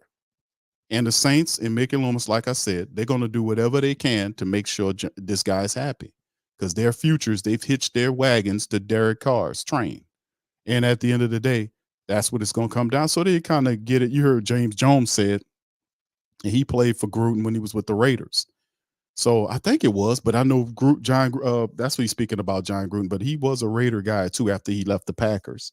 So he's speaking about John Gruden. People have different experiences with the guy, but me personally, if you're going to be in New Orleans building, they're going to have to definitely issue some apologies or whatnot. But this thing is definitely going to happen because Carr wants it to. Y'all put one in the chat if y'all can hit it. and it's conflicting because he said some things about women, but you also want to put a story out in its totality of experience. So I got to ask you, Derek, that was kind of quick and passing. He did say such. I mean, are we gonna get any real serious critique of this, or are we gonna just kind of keep it at the top of the line? I guess we're gonna keep it at the top of the line. We're not going to dig into it and get into serious critique. We're just going to keep it as milquetoast as possible. I got to ask you this: 2 G's in a pod. We have our friends on. We love to give you an opportunity to speak in a safe space about things that are happening. And I hate that word, safe space. It's very Gen Z. But I got to ask you about Michael Thomas, because this happened just a few days ago. He threw you under the bus on X. He was talking with a fan. He's going back and forth with fans about lack of production in the year he had, and he tweeted, and I'm going to quote it: "Well, if I didn't get set up by a bad ball, I probably would have had a little light 1,000 yards this year, but could have, should have. I know, I get it. Laugh out loud." And so essentially, he's blaming you for the season-ending injury, and he did it publicly. So not only do I want your reaction, I'm also curious: did he ever call you and tell you, like, "Hey, bro, you set me up. You screwed me. The rest of the season was shot because of you"? No, I will answer that, and I will start with saying this: I love Mike T. I really do. I love him. I think when I came in, I don't know how many years it's been, where he's gotten hurt and didn't finish the year, but there was a lot of frustration there. There's a lot of frustration that he had to deal with, and answering questions and all the kind of, and I could see how that could wear on you, right? So that when it happens again, goodness, that, it's probably hard on the head, on the head and on the heart, you're like, gosh, dang it, and, it probably, I don't even know exactly when it happened, but it probably wasn't the best ball. And I'm being completely honest, James knows. James played with me. I'm not going to throw a perfect ball 100 out of 100 times, but, at the end of the day, catch a ball. He's not going to catch him, I mean, stop cooning, James, bro. But listen, man, this is the thing, man. The reality is, the truth is, Michael Thomas shouldn't have been. It was a different way to handle the Twitter thing. But like I've said, and I've constantly said, you don't have no real leadership, and at the top of the Saints organization, you don't even have a real general manager. You got a dude that masquerade as a general manager. He more VP than anything. His door is closed. Who, if there's a and see, this is something that happens, and they'll never admit to it. That's why I can't respect them like that, because this type of stuff will go on. If you have, and I go back to the Jameis Winston situation that happened a couple of years ago when he fell out with Dennis Allen, where the F was Mickey Loomis to smooth that out? Where was he at before Jameis took it to the press? If he had his thumb or his mindset on the team and the team's success and knowing everything that's going on with the team, he would have been able to stop that before it got outside the building. See, none of this is new. All this has been going on. All this has been going on. But they have to have somewhere to express themselves. See, they pretend like they're robots. Well, that's something that you just don't do. Hell, the reporters do it, man. The reporters be going, they got other reporters there. Everybody does that. They're trying to make it look like, oh, nobody else does that. The damn rappers do it. Every damn athletes do it. Everybody do it. Come on, man. Let's keep it a $1.15 over here, man. Oh, that's not something you're supposed to do. They all do it. What you talking about? And the reality is, if you don't want it to happen, because they are human beings, how about having something set up where they have a place to go to air out their differences? You can't go to Loomis because his damn door closed. But he gonna talk about it after the fact. How about preventing that? How about saying, if you have a problem with this guy, the head coach, I'm his boss, come to me. I'll see if I will make it work. But he has his door closed. You know why? Because he's not a real general manager. What he'll do is he'll say, well, you got to listen to Dennis. Well, look, Mike, I understand. I get it. I hear you're pissed off. I understand. Like, sometimes I get pissed off. I go down there and to the buffet and my clam chowder's gone. I don't know what to do. My goddamn clam chowder's all gone. I don't know what I'm going to do here. So what the hell I do is I just start, I have to figure out what I'm going to eat, and the clam chowder's all empty and they drunk up all my orange juice. I get pissed off, I understand, but listen, I don't go blab to Twitter. You don't have a Twitter, Mickey. You don't have a goddamn Twitter. Okay. This is new. This is, you have to have something set up where this doesn't happen. And this happens to every team. This happens all over the NFL all the time. Guys get at each other on social media. Guys don't, and the thing about it, Derek Carr, you did. I don't even remember it. No, you listen, bro. Yes, you did it. There is tons of video with you throwing that ball with him getting hurt. He ain't making the shit. He ain't pulling it out his backside. I mean, it's the damn truth. There is such a things, and the Aaron Jones to the pit saying, well, Aaron threw the ball, got your ribs broke. That was my fault. What? Who thinks like that? Who talks like that? No, there is going to be some accountability here. I'm going to do my job, and God damn it, you're going to do yours too. If I'm held to an accountability standard, you're going to be held to one too. As a quarterback, your accountability should be higher than anybody because you're the leader of the team. Stop me if I'm not telling the truth here. You did do it. And I'm saying Mike could have chose the best way to do it as opposed to get on Twitter. But the reality is, where was he going to go? Mickey Loomis is not listening. Dennis Allen's not listening. Them guys they got shit stuffed in their ears. They don't hear nothing. And if you criticize them, they get upset. Like Mickey Loomis fell apart. He literally fell the F apart this past season. You seen him get on that press conference. His face was flush. Eyes was glossy, chewing on gum. I am just chewing this gum so I don't cough. Mickey, chewing gum don't stop you from coughing, brother. It don't stop you from coughing. You still gonna cough. What are you talking about? But in the end, what I'm saying is this is all foolish. There has to be some place where the player can go to air out his grievances if he has an issue with his coach. Where does he go? Obviously, to not Mickey Loomis. But anyway, let him. I probably didn't throw the best ball, but if that's how he wants to view it and how he wants to see it, completely fine by me. And I understand also that when I came in the building, we have Chris Olave, who they were trying to train to be the number one guy. So all of a sudden, every rep and every read in practice is Chris first, and as a superstar that Mike is and what he has been, I can understand you're dealing with all the injury noise. You're dealing with now Chris has become a guy, and he loves Chris. That's his guy, Ohio State, all that. But I can understand where the frustration begins to build. I can understand where all those things begin to take place. But there was times during the season where he'd be frustrated or this or that, and I wouldn't, tweet about it. I would just call him, and I'd just be like, look, bro, like, this is what it is, bro. We're grown men. We can talk about anything. And every time that, I went on there and, talked to him, there was times. Hey, it's what it is. I'm going to throw them goddamn bad balls, bro. Listen, I'm the man. You're not.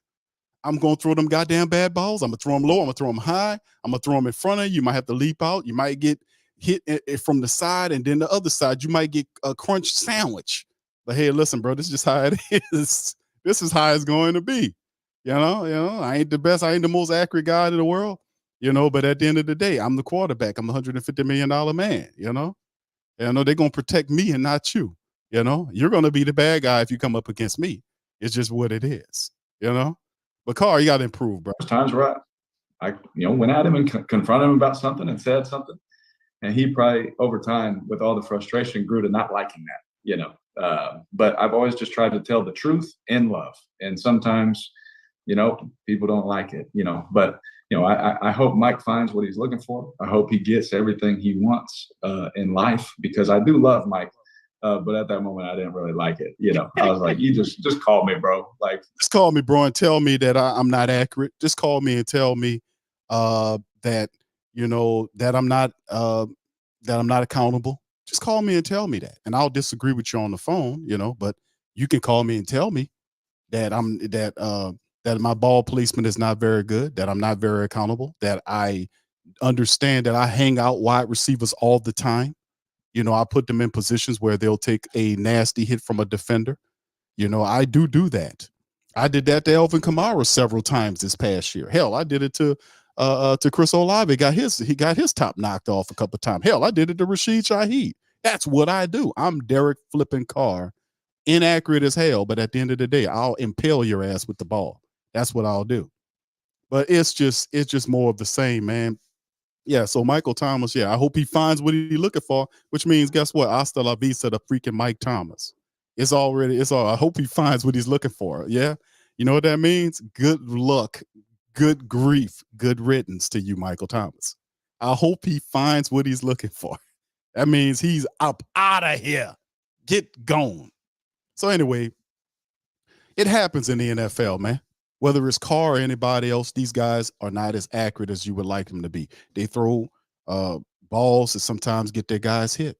As you know, wide receivers, if you're a wide receiver or a running back or a tight end, and there's a ball placed and you got a guy coming to get you, that safety's there, that linebacker's in the position in front of you, especially as much as the Saints check the ball down. Most of the time, the defense is playing off and giving you that space underneath and ready for you when you do take that shot. When you catch that ball, they're coming to you to make the hit on you. That's what they do. So we've seen that happen all season long. And when you talk about, when Michael Thomas was talking about him getting hurt, he's talking about that he didn't like the ball placement. And it was other things that the recent brand of tweets that he was talking about with him in ball placement. But it does happen in NFL where quarterbacks do hang out their wide receivers or tight ends or running backs, and they get hit and then ultimately get hurt on play. So it is all good, man. It's what it is. All right. So anyway, fam, I'm going to bounce it to the chat, man. That's all of the news I got for you guys. If you got any questions, please feel free to throw them in the chat. Much love to the fam. Appreciate all the family members. Pammy Whammy, appreciate you for being a member. Bronze Flat Power Guy, appreciate you guys. And shout out to Rock becoming a new member of the channel. Shout out to you guys. This was for you. I want to say thank you very much. Picking me up and bringing me back to this world. All right. So anyway, shout out to the fam, man. Let me go through some of if you guys got any questions, feel free to throw them in the chat right now and I'll go over them. Brother Liddell, what's up, bro? Says Big Q, Queen Lex, TJ, and number 3, he says number 3, number 1, Saints, Pelican. Okay, well versed. Okay, thank you. Appreciate you, brother Liddell. Yeah, man, the Pelican post-game report, man. And I mean, a lot of people remember that, all that was one thing. Tough Tiger Talk, Ring Kings Boxing, the Sports Coma, and Pelican post-game report was all under the same area. I just niched them down because you had some people that were Saints diehards and they didn't like the Pelicans, or they was this, that, and the third. So to make it easier for people, I just niched it down where you get all your Pelican people here, your Saints. It was just a smart business decision that was being here that I had to get stuff done. So, I mean, in the end, I have to be able to figure, I had to be able to kind of get that down. So, but anyway, shout out to the fam, man. Appreciate that, Liddell. RC says, since when is 30-year-old for wide receiver, running back? Yes, wide receivers. I don't get what you're saying there, brother. I guess you comment on somebody. H-Town Creole, what's up? Says a real quarterback would have took the criticism and owned it. Whether true or not, it's called leadership. Indeed. We don't see that often. That's one of the things. Like, I mean, we've literally caught this guy in lies. All I do is tell the truth and love. No, you don't, bro. You be lying your ass off, bro. And I'm not, and I'm talking about a guy that covers all of this stuff, that plays all of the interviews. When Derek Carr was standing up there lying about answers, having the answers to the offensive woes, and the press standing up there looking at him, asking him questions. Well, we got the answer. Where the answer that they're in the building, and then the next game they come out and they lose again. So I mean, he no, bro, you be lying your ass off, man, and you're not accountable, dude. And that's why you see all this stuff happening with wide receivers. It keeps happening. And whether Mike Thomas is on the team or not, you're going to continue to have problems with whoever you playing with because you're not accountable. And the Saints are not forced, and they're not even trying to make him accountable. You had times when Dennis Allen, who's supposed to be the head coach of the team, and I use that very loosely, head coach, right? He was a guy that when Carr had a good game, he came out and threw Carr's name. How about Carr? How about such and such? But when Carr threw that pick six against Atlanta, that ultimately decided the Saints lost in that game. We lose as a team. You see this kind of bull? That's why I don't like Dennis Allen. I don't like hypocritical ass head coaches at positions of power, because that creates flaws and just dysfunction throughout your team. You can't have a head coach that does that. You can't. Hey, he's so stupid he doesn't realize he's playing favorites in front of people. That creates a division in the team. Because when Derek Carr deserves to be criticized, he doesn't do it. He says we lose as a team, but when Carr has a good game, how about Derek Carr? How about that? How about, no, you can't do that, idiot. You can't do that.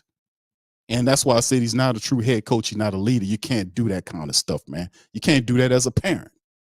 You damn sure can't do that. And you're supposed to be the leader of people. You can't show that type of that kind of that type of I guess, for the lack of the better words, you can't show that kind of favoritism. There you go.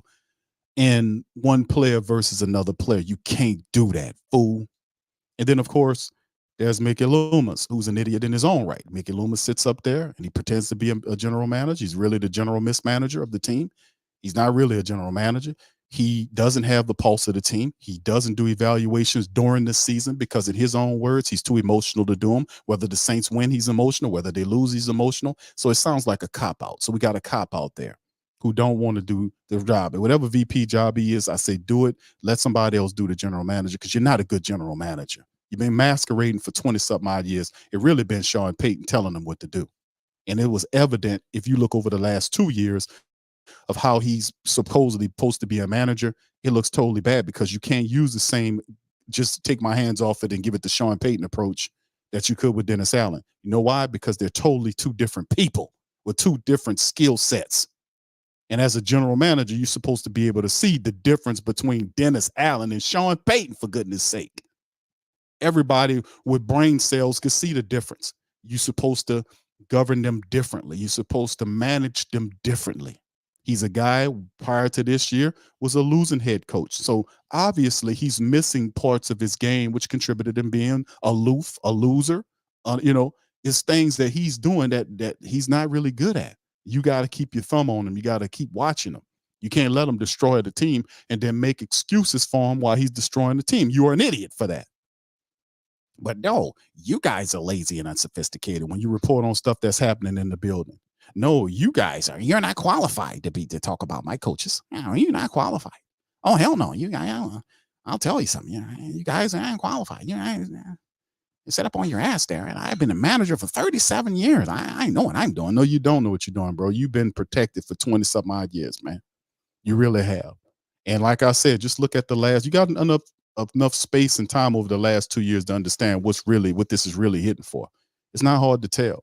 And then when the pressure fell, he couldn't defer that to Dennis Allen. He had to take the pressure onto himself. And you see how he looked at the end of that end of the season press conference. He looked like crap. He talked like crap. He was out of his mind, making dumb comparisons between Dennis Allen and Walsh. Dumb comparisons between him and Peyton, between him and Bill Belichick. Oh, you kidding? Dennis Allen can't tie Bill Belichick's shoes. He can't wash his car. He can't do nothing. He should not even be in the same world of thought when it comes down to what Bill Belichick, who's the best coach in the history of the NFL, whoever did it. He can't sit in the same city with Bill Belichick. That should not even been a real thing. But this is a guy falling apart with the pressures on him. Let's keep that pressure on him. All right, anyway, shout out to you. I see you, Scoob. Shout out to my boy, Scoob. Much love to y'all as well. Good to see y'all in the chat, man. OG Jerry, what's up, brother? Boss Hog said the league is not about loyalty, it's about performance. He's not a number one anymore. That's true. He's not. And the thing is, he's noticed, pay attention. Y'all put one in the chat if y'all picked up on what Carr said about why would Carr feel the need to mention Chris Olave? You know, we got Chris Olave here and because maybe perhaps he's trying to see it's a little jealousy there, perhaps. Is that what Carr was hitting at? Yeah. Is that what he was hitting at? But in the end, man, what goes on, fam, is that we all know this happens in everywhere, not just in the NFL, but in most professional environments. Hell, it happens in people's families. When people, you know, it happens. It happens all the time. But the best way to stop it is to create an atmosphere, and people call it culture. Well, it's an atmosphere. It's a overall mindset. Like, people struggle with what culture is. No, it's no fault. It's no confusion what culture is. Culture is basically the environment, the overall dominant thought of the environment that you currently are living in. Is it a successful one? Is it one that's bred throughout the company that you work for? This is a successful company with high morals and standards. We don't play that BS. You're going to get fired if you do this, that, the third. That creates the mindset overall. That's what that is. When you talk about people confused about culture, that's what it is. And y'all guys seen the interview of Drew Brees talking about what his thoughts was on how critical the family members been about what's happening with this team. And he said it's a good thing. And I said the same damn thing. What are these people talking about, man? What are they talking about? This is a winning organization. We finally got it there after all of the funk and the stink, and they're trying to bring it back down. They're trying to lower the floor. We're not going to let you lower the floor. We're not going to do that. This is an organization that's supposed to be playing for playoffs. It's a team that's one of the oldest teams in the NFL. They're supposed to be in the playoffs the last 3 years, especially the last 2 years. This is not a rebuilding team. People got to remember when they come into, I remember all the shit they say when they come into it, but then when they don't win and they don't handle their business, then they won't turn around and change it to suit or to make excuses for why they failing. That can't happen. We won't let you do that. We won't sit up here and let you change it when you originally came into it, because they don't want to be held accountable by the standard that they themselves supposed to keep up. But we won't lower the floor. You know, we know what a real quarterback looks like. And when you took $150 million, this is not what a real quarterback look like. A guy that's totally, that's not countable, that throws the ball here or there, passes upside down. Some bitch don't even look at half the field half the time. You know, you looking left, and I mean, it's just crazy. There is no excuse for that, man. All right, thank you, bro. But yeah, Michael Thomas, man, we know Michael Thomas we understood that. And Mike advocated for Derek Carr to come here. He never asked that damn question, by the way, because I wanted to hear what he said. Like, you advocated for him to come here. Now, all of a sudden, you feel this kind of way? Expound. What changed? You advocated for this car to be parked in New Orleans. You was advocating for him. You were advocating for him, right? But see, when you show them what they did, they don't like that. They don't like that. You advocate. I didn't get any answer for that. You was answering all that other shit, but you ain't answer that. You didn't answer that. All right. T Greatness says, who that nation? All right. We love our team, Humber, but he's the first I've ever seen booed in a long time. Yeah, because and thank you for that, T Greatness. Listen, bro, you're right. The man got booed. Why? Because he's not performing up to standard. He's not performing up to the code. Mickey Lomas, Dennis Allen said they don't like the fact that he's getting booed. Why? Because they don't hold the dude accountable. If they would make sure he do the stuff that he's supposed to do in practice, like overlook the entire field. I keep saying the same thing. The dude don't look over the field. And when you have good games, it's because he is actually looking over the field. That's laziness. That's not dumb. He's not a stupid guy. That's laziness why you get up there and you take a rep and you just stare down one side and don't go to the other, and they got people running down the field wide open. That was one of Thomas's critiques, his criticisms about him. You're throwing over here, trying to force the ball over here, checking it down to the left, and there's a guy running wide open to the right, or he has a single covered cornerback on him with no safety support. Throw that ball up there to that dude on the opposite side. Never happened because he never looked in that direction. That's something that he does that's going to keep him from losing. And until he fixes that part of his game, and hopefully whoever coming in here could get that together, because them last group of clowns that we had talking to him, they wouldn't even approach that topic.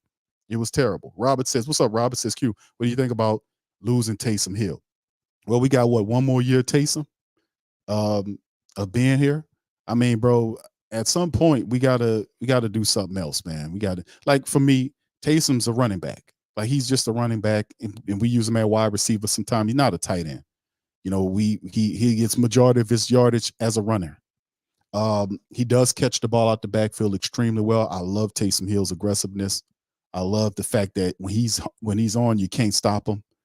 That's the thing. The quarterback thing has sailed. I don't see him as a quarterback because he's not accurate at all. You can see he don't even work on that aspect as opposed to him running and catching of the ball. But eventually, he makes a lot of money, man, and he's getting older. Eventually, we're gonna have to move past Taysom. And I know Sean Payton, ultimately, I wouldn't be surprised if Sean Payton calls Dennis Allen again and say, you won't give up Taysom? I know I see your little cash strapped over there. You won't give up Taysom? You know? So, I mean, in the end, man, listen, I wouldn't. Taysom's getting older. He's an impact player. But like I said, we had a window of what we was going to do. Taysom is one of the players, Cam, Taysom, Tyron. Some of these guys are older, productive players that should be contributing to you winning right now, that you competing for, you know, getting in the playoffs at the very least and having an opportunity to try to get there. To try to get there, like be in the playoff conversation every year and getting there and then making something happen. At some point, this is all going to run out where we're not going to be able to have nothing to do with this timeline. The timeline is going to run out. And I'm looking at like this year coming up where that old timeline is going to have to go because Taysom's contract is up, I think, after this year. And, you know, DeMario's getting older, Tyron's getting older. But losing Taysom Hill, bro, at some point, whether it's this year or the next year, man, eventually it's going to happen. He does make a lot of money, man. All right. So anyway, all right, shout out to the fam. Pelicans Nola says, what's up, Big Q and the family? Shout out to Pelicans Nola. Much love to you. All right. H-Town says, Mike Evans, Mike T are the same age. Who you going to pick? Bro, I see when I take Mike Evans, man. I take Mike Evans because of, you know, the fact that he plays more. You know, when his mind is right, he's a dangerous weapon. No disrespect to Mike Thomas, but you make it a real easy when H-Town Creole when you ask me to pick between the two, because Mike Thomas is really not an option here because he's basically already gone. You heard this interview with Derek Carr basically said, I love Mike. You know, I wish him well. I hope he gets what he wants, which is basically just sayonara in him. Yeah, you brung me here. Now I'm shipping your ass up out of here, you know? Like I said, man, people don't want to look in that mirror. Brian says, Q do, he says, Q do T worry? Let me see if I can figure this one out. Klint is going to chew Carr's ass up, and if and yen, and when, okay, I'm sorry, bro. I'm just all kind of ways looking at this, trying to figure it out. And when he messes up, ain't no more PAT on his back. Ain't no, okay, bro, you got the, I'll tell you what, Brian, bro, send me another one.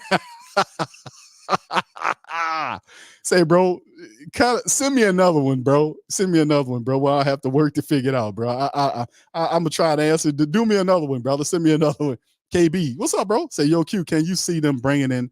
No, bro, no area. I don't see them bringing in and Bieniemy.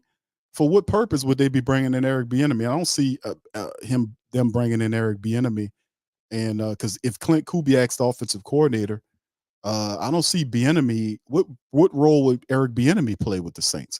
Remember, he had an opportunity a couple years ago to take the offensive role with the Saints, and I think it was rumored was offensive the coordinator job and an assistant head coach job, and he turned it down. That's when the Saints were trying to figure it out. When the 8-hour interview when they were looking to hire. This the year they hired Dennis Allen. So I don't think Eric Bieniemy, that would sour me to come back to the Saints to play with my time and money like that, or, play with my time for 8 hours and then turn around and offer me an offensive job that I already had. Why would I do that? I think Eric Bieniemy's approach is that he wants to be a head coach. He doesn't get that here with the Saints. The Saints have a glass ceiling here, man. I mean, and it's sad, and like I often talk about at the general manager level, like this team has to get younger. You have to get younger from the top down. There's too many older people up there not doing anything. No disrespect to Gail, but Gail got to learn quick on the job. But these other guys like Mickey Loomis, I'm cool with Mickey being a VP, but we need a more progressive-minded, younger general manager to take that job. And Mickey Loomis is basically blocking everybody from getting that general manager position. He doesn't need 2 jobs. He has a job on the team as the VP. He doesn't need the general manager job either. He doesn't need that. He just wants the credit for being a general manager because nobody talks about a VP unless it's Griffin with the Pelicans because he's so visual. But general manager, we need a real general manager, one that engages the players and not hails or do stupid speeches at the end of the year when it don't count for nothing. Talks about being uncomfortable, making life uncomfortable with them when he's supposed to be the one that's life made uncomfortable by. And I'm doing my absolute best to make his life uncomfortable in terms of being a general manager because he don't need to be that. You're holding on to something that you don't deserve to have. You don't deserve to have that general manager position. You got the VP, you got a job, you do not need 2. You don't even do it well. You're not doing it well. So I'm for getting a younger general manager there, whether it's Kai or one of those. Kai should be the guy. He was elevated to assistant GM last year. Maybe this year he can become the general manager. He's worked with Mickey and showed him the game. Let the man take the job and stop holding people up. Let people progress into the organization, not just training them to go somewhere else. Don't do that. But that's what we're dealing with here. So I don't know what role Bieniemy would take, bro, KB, if it was to go with the Saints. I don't think he realizes, and a lot of people realize, that there is no advancement in the Saints organization if you're looking to advance into the team. You can only advance to a point, and then you cut off. And like I said, Mickey Loomis should make Kai the general manager. He's the VP, but I'm not going anywhere for 10 years. And then I might turn it. Oh no, somebody need to be saying, nah, bro. And that just goes to show you ain't no evaluations is going on up there, bro. Who's evaluating Mickey Loomis? For real, who's doing it? Is it Dennis Lucia, who's the president of football operations? What is he doing? Who's evaluating these people? Who's doing? See, I'm saying it's a joke, man. Who's evaluating these guys to make sure they're doing their damn jobs? Who's doing it? The answer is nobody. That's how he can talk like that and fail year after year. And then when we come for him, he wants to insult and be elitist and stick his nose up in the air and talk about that you don't know such. You don't know such. I know you know you're losing. I know you're a failure. That's what I know. I want you dismissed. I want you off the general manager job. Keep your smelly ass VP job. But the general manager to go somebody that know how to do something with players, that know how to talk to them, know how to appease issues in the building. Not one dude sitting up there with his door closed. Who gonna come with a feathery speech at the end of the year about accountability. Are you kidding me? Get out of here. 504 says, Q, this might be a play for Kubiak to eventually take over as the head coach. I wouldn't be mad at that, bro. I wouldn't be mad. It's not hard to unseat Dennis Allen. The issue is you got Mickey Loomis was not really, he's a general mismanager running a team and has bad sight, bad vision. Don't know what he's doing. Nobody looks at Dennis Allen and say he's a great coach, but a madman. A guy that's off his meds, eyes bucking, face flush, chewing gum, a madman. A guy out of his mind, out of his top, off his meds. Nobody looks at that guy and believes he's a great coach. Come on. Not even he don't even look in the mirror and say, you're a great coach. Keep it real, dude.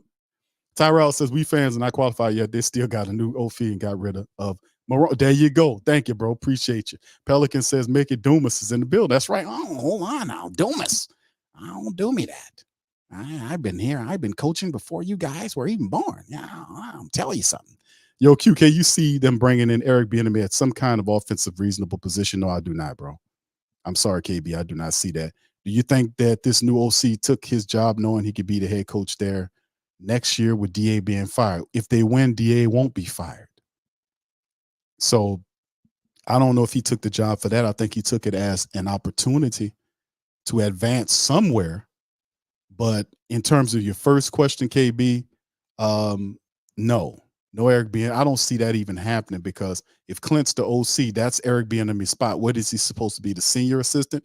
No, he's going to be an offensive coordinator until he's a head coach. That's what Bieniemy's philosophy is, and that's something that he said a couple of times. I've seen interviews with him doing that. And as terms of your second a question. If the Saints offense succeed, the Saints will extend Dennis Allen.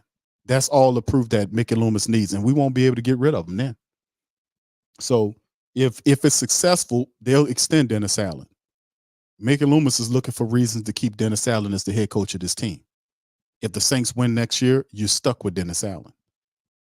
So we'll see. We'll see how it all goes, KB. Thank you for your questions. All right.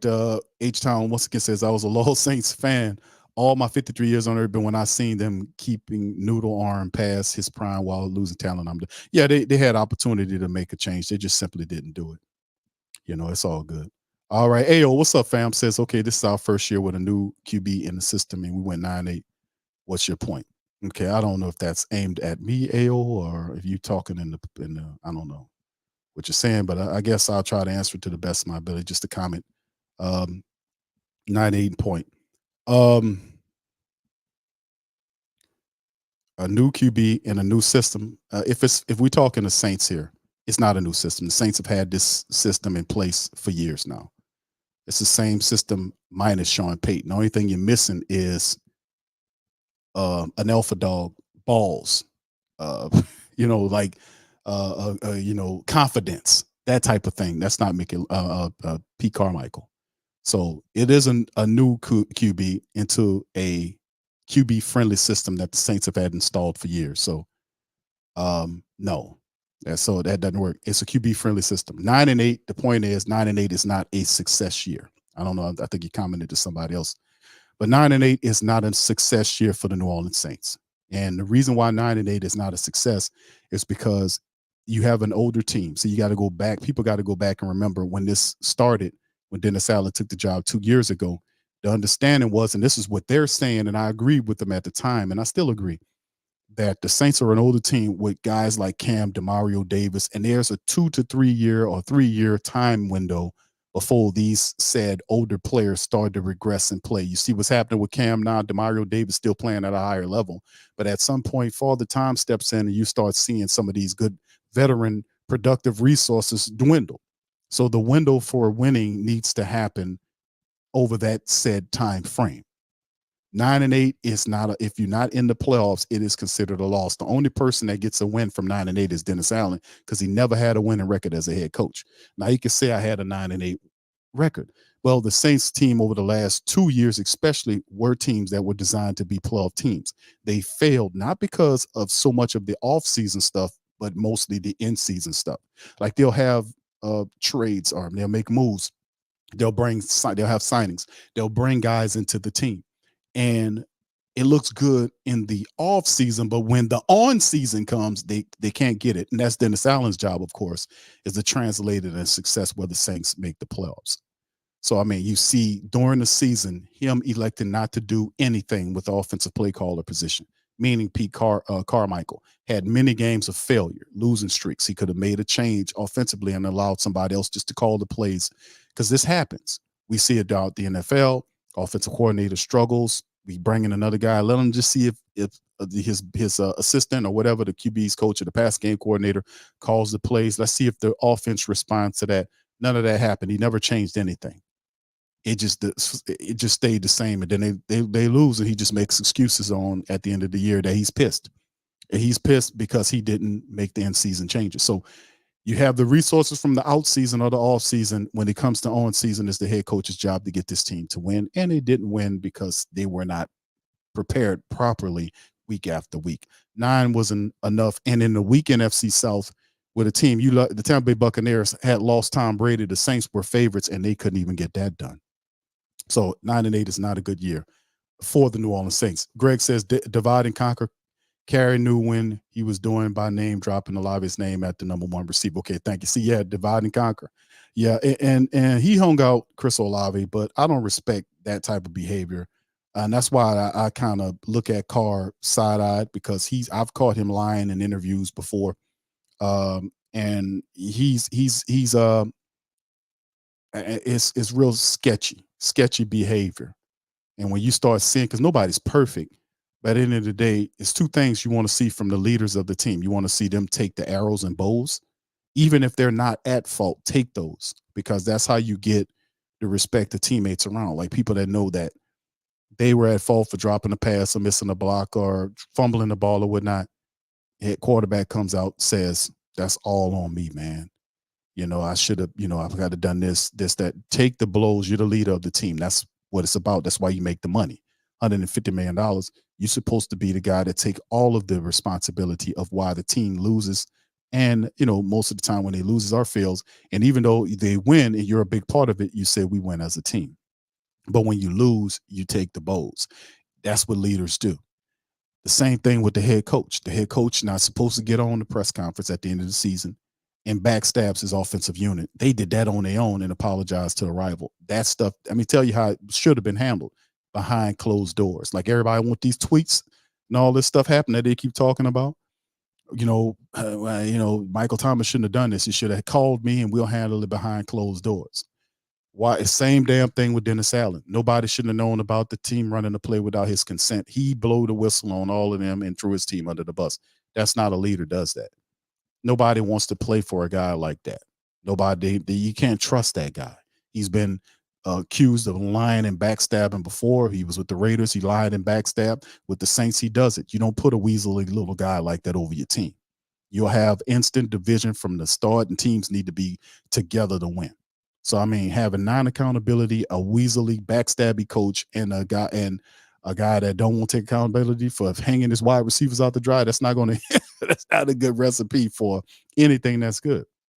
All right. So anyway, all right, y'all the guys, y'all got Jack says, I don't think the Saints could cut MT because they will be in lawsuit for injuries. I don't know if that to be true, bro.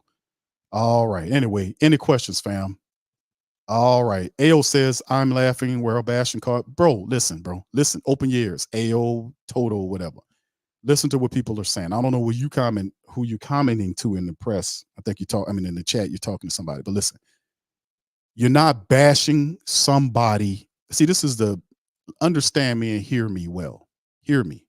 Understand what I'm saying to you is that you're not bashing somebody when you point out the fact of the situation surrounding where the team is supposed to be.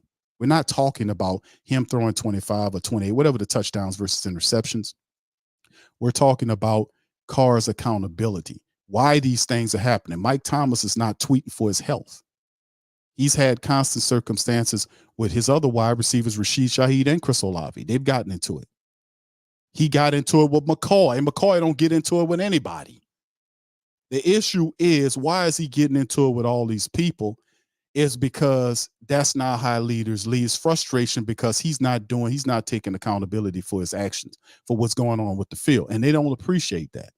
Like if it's one isolated incident, that's different. But this stuff keeps reoccurring. It's not Carr bashing when we talk about Carr's inabilities to be more accountable. He's making $150 million quarterbacks. You can't afford to coddle and protect him.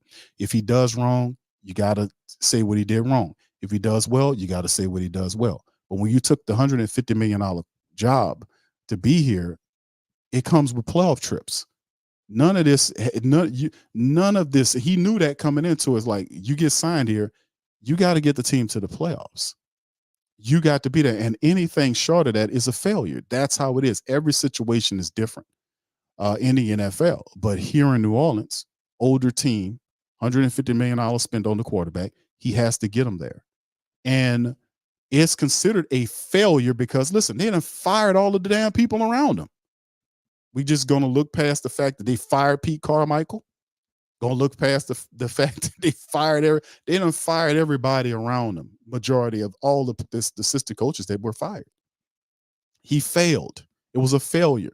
If it was a success, then most of these guys would still have their job. There wouldn't be no need to go and look for another offensive coordinator to be with him it was a failure. So that's why they just dismantling the offense around him. And now he's going to go into another year with a whole new system to learn again. So he will have struggles again. Remember, it took him the last month of the season before he started showing some consistency.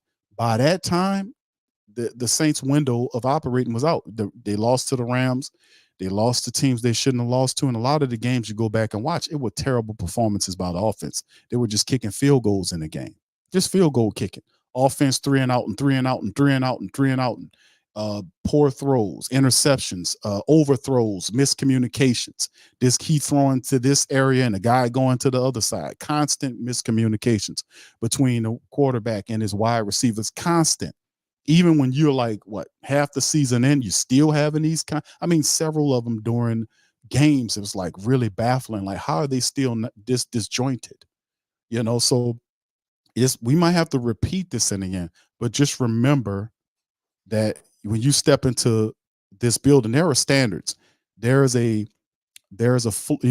ceiling. There are expectations for Carr in this system. And people still remember what a real quarterback looked like with Drew Brees. They understand Carr has a lot of pluses, but he has a lot of minuses. Ball to fix those minuses, he got to see them. And oftentimes the Saints coddle him a little too much for me. All right. So Scoop says Q does the promoting DA, begging Pete to stay, bringing in Carr and refusing to rebuild, make one without rose-colored glasses. I think you answered your own question, Scoob. What it do, pimping? Yeah, I think you answered your own question there, my brother. Well put. But you know what? It's a part of the game. Like, we've patiently looking at the DA thing. We are familiar with who Dennis Allen is, not just the first couple of years, but the thing about Dennis Allen that make him not a likable guy is the fact that he's another guy that doesn't take any accountability, a guy that runs for things, doesn't have any energy, no motivation, no vision. And this is the type of stuff that you need. And how we know? Because we know what a real head coach looks like. We see them all the time when they walking out of the Saints building with a win. We know what real coaches look like. So it's not a knock on these guys, but you can't cover it one way.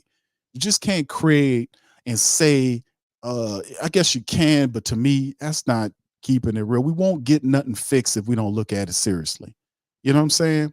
Because being positive has its places. You know what I'm saying? But at the same time, I'm more like to have a balanced approach, because a lot of this I'm positive on, and a lot of it I'm not, because it ain't nothing to be positive about. There's no positive in the fact that guys are not doing their job correctly, and they don't even want to do their job correctly, or they're not showing the actions or the motivations to want to do the job better. So not so much to overpower, positize you guys, if that's a real word. I guess not. If not, I just made the shit up. So y'all, I'm about to coin positize. I don't want to over positize you guys, and I don't want to over negatize you guys. I want to kind of balantize you guys. You see what I'm saying here? You dig what I'm saying here? That's what I'm working on that. But yeah, I don't want to give you one more than the other. That's what calling it down the line is, like keeping it balanced. And I don't like the fact that my head coach is backstabbing. I don't like that, because I do recognize that limits your success on how far you can get, because you're ultimately, when you get into the playoffs, you're going to be playing against teams that love their head coach. They don't have any cracks in their armor in terms of that. That go out and play 100% hard for their coach, that believe in their coach, that love their coach. And unfortunately, like, we'll play a team that has that, and that team will beat us. So it's a lot of stuff than just talent and schematics. A lot of it's people, and we got to remember that. So, I don't like that, but at the end of the day, me over positizing you guys, that ain't gonna fix the problem, man. I'm just puffing smoke up your backside. And we don't want to do that. I want to make sure I'm fair, straight down the line as much as I can be. I'm gonna just be honest with you. All right. Thank you, Scoop. Appreciate that, man. All right. And hey, come on, bro. You a troll or something, bro? Stop that, man. We haven't won a Super Bowl in 09. We haven't been actual contenders since 2018. But all the real Saints people tell it's all the fault of DA and Carr. It's sad. Whose fault is it then? Is it my fault? Is it the people in the chat that you're arguing with? Whose fault is it?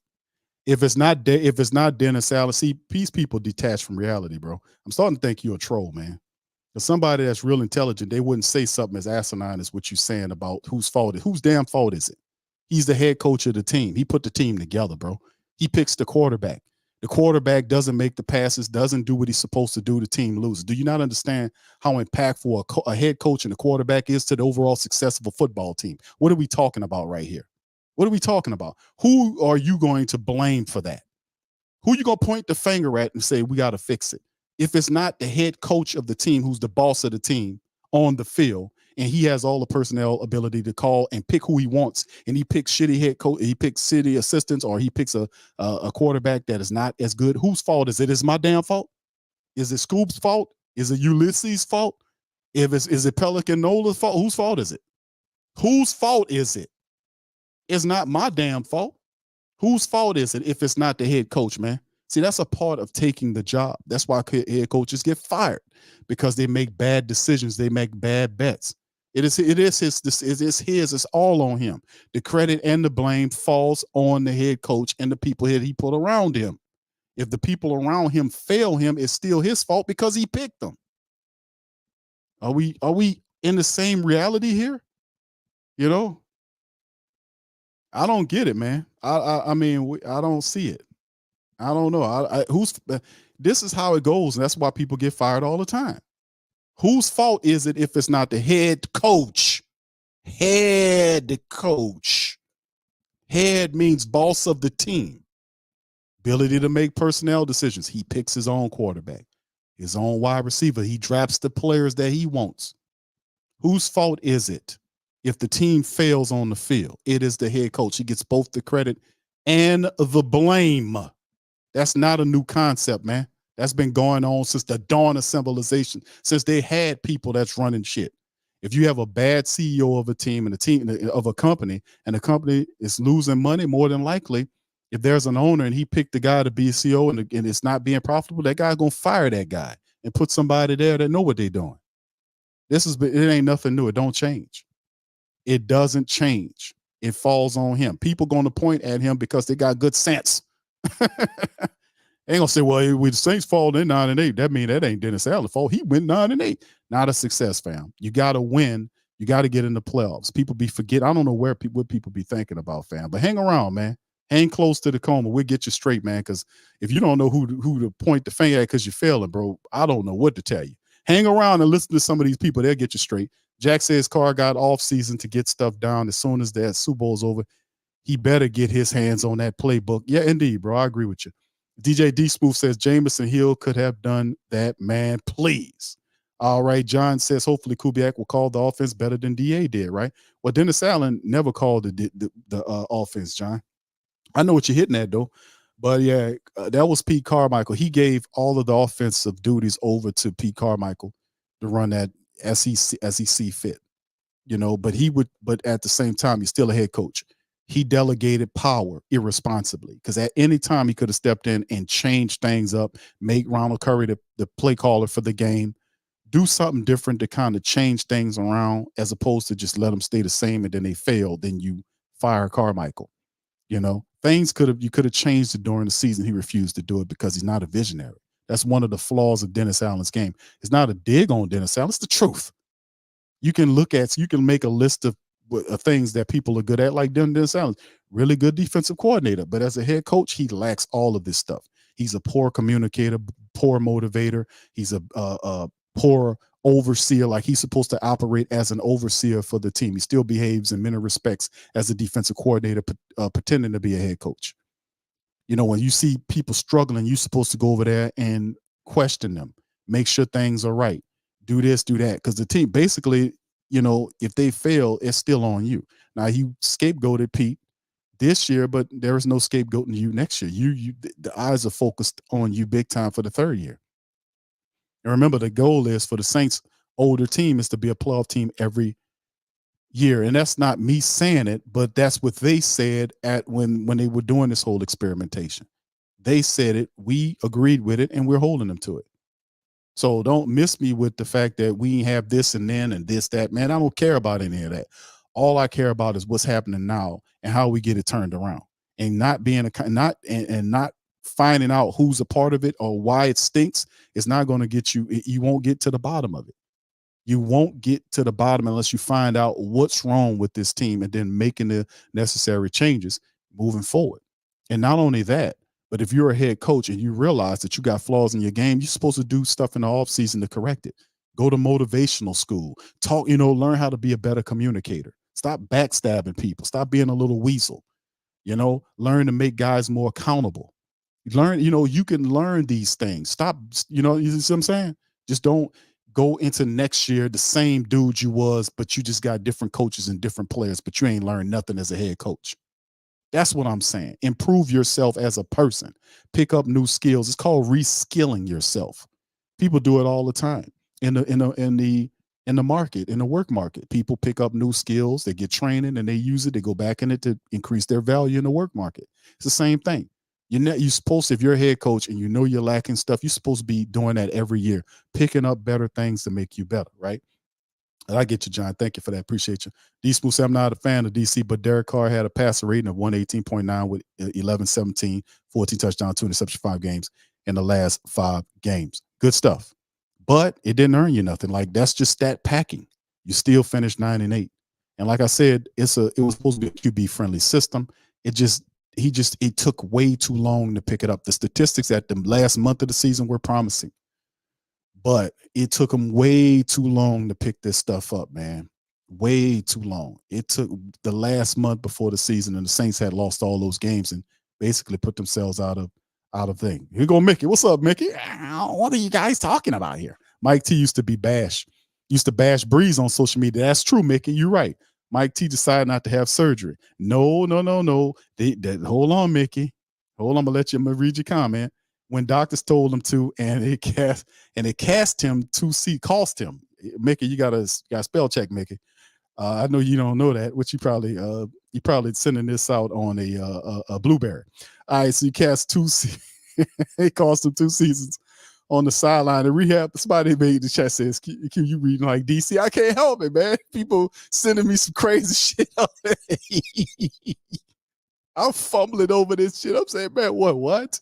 What are you guys putting in this chat, man? What y'all doing to me? All right, he says cost him 2 seasons on the sideline in rehab. When does Mike T become accountable? You're absolutely right, Mickey. Mike shouldn't be on social media. I've said that. Mike shouldn't be on social media blabbing his guts out about how he doesn't like Carr or saying this, that, and the third. He shouldn't be doing that. But are you, and I'm asking Mickey, are you providing an atmosphere in which Mike Thomas or any player in particular that is frustrated what's going on with the Saints come to you and hash out their differences? Are you a fair evaluator? Are you doing your best to mediate a lot of the hate, out of your organization? Are you doing that? Or are you a shameless promoter of the head coach you pick because you don't want to be looked up as being a flawed general manager because you chose wrongly? So, I mean, this question does you because you're the general manager, Mickey. You have to be able to provide the atmosphere and an environment for players who are disgruntled to come to them, just like most people do that have a company. That if you have it, or you do, I don't know, I know you don't have an HR department, but you're the general manager, deal with personnel, so that guy would be you. So do you have a way where guys can come into your office and kind of hash out their, their disgruntled commentaries about players or schemes or whatever in the building? Do you do that? But he's accountable. But also Mickey Loomis is supposed to be accountable as well. You can't run and hide, Mickey, and then come out and do press conferences at the end of the year talking about, well, listen, you guys, we finished 9-8, and you guys I'm gonna make you guys uncomfortable. No, Mickey, you can't do that. You can't do that, Mickey. All right, shout out to Mickey, man. All right, Arvis says DJ D Smooth Carr put up stats in garbage time in the Rams game, so he really should have 900 yards, 12 touchdowns, 2 interceptions last 5 games, but he played well down the stretch. He did. He finally picked it up.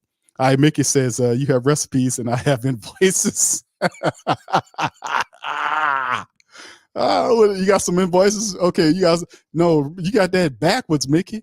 I have the invoices. You got the recipes. I heard you whipped together some mean clam chowder, Mickey. I heard that, brother. Is that true, Mickey? I've been hearing about that mean clam chowder you've been putting together over there. All right, Greg says, Q, do you think the emergence of A.T. Perry has also led to Mike T's eventual departure from NOLA? He's a big body receiver that shows that he can get the 50-50 balls. You know what, Greg? I just think ultimately the time has come, bro, with Mike Thomas. He played well when he had an opportunity to, then he got hurt, then he never came back. And I think the ship has kind of sailed over the last several years. Now, Mickey just made mention of the fact that he elected not to have surgery. That's not how it really worked out.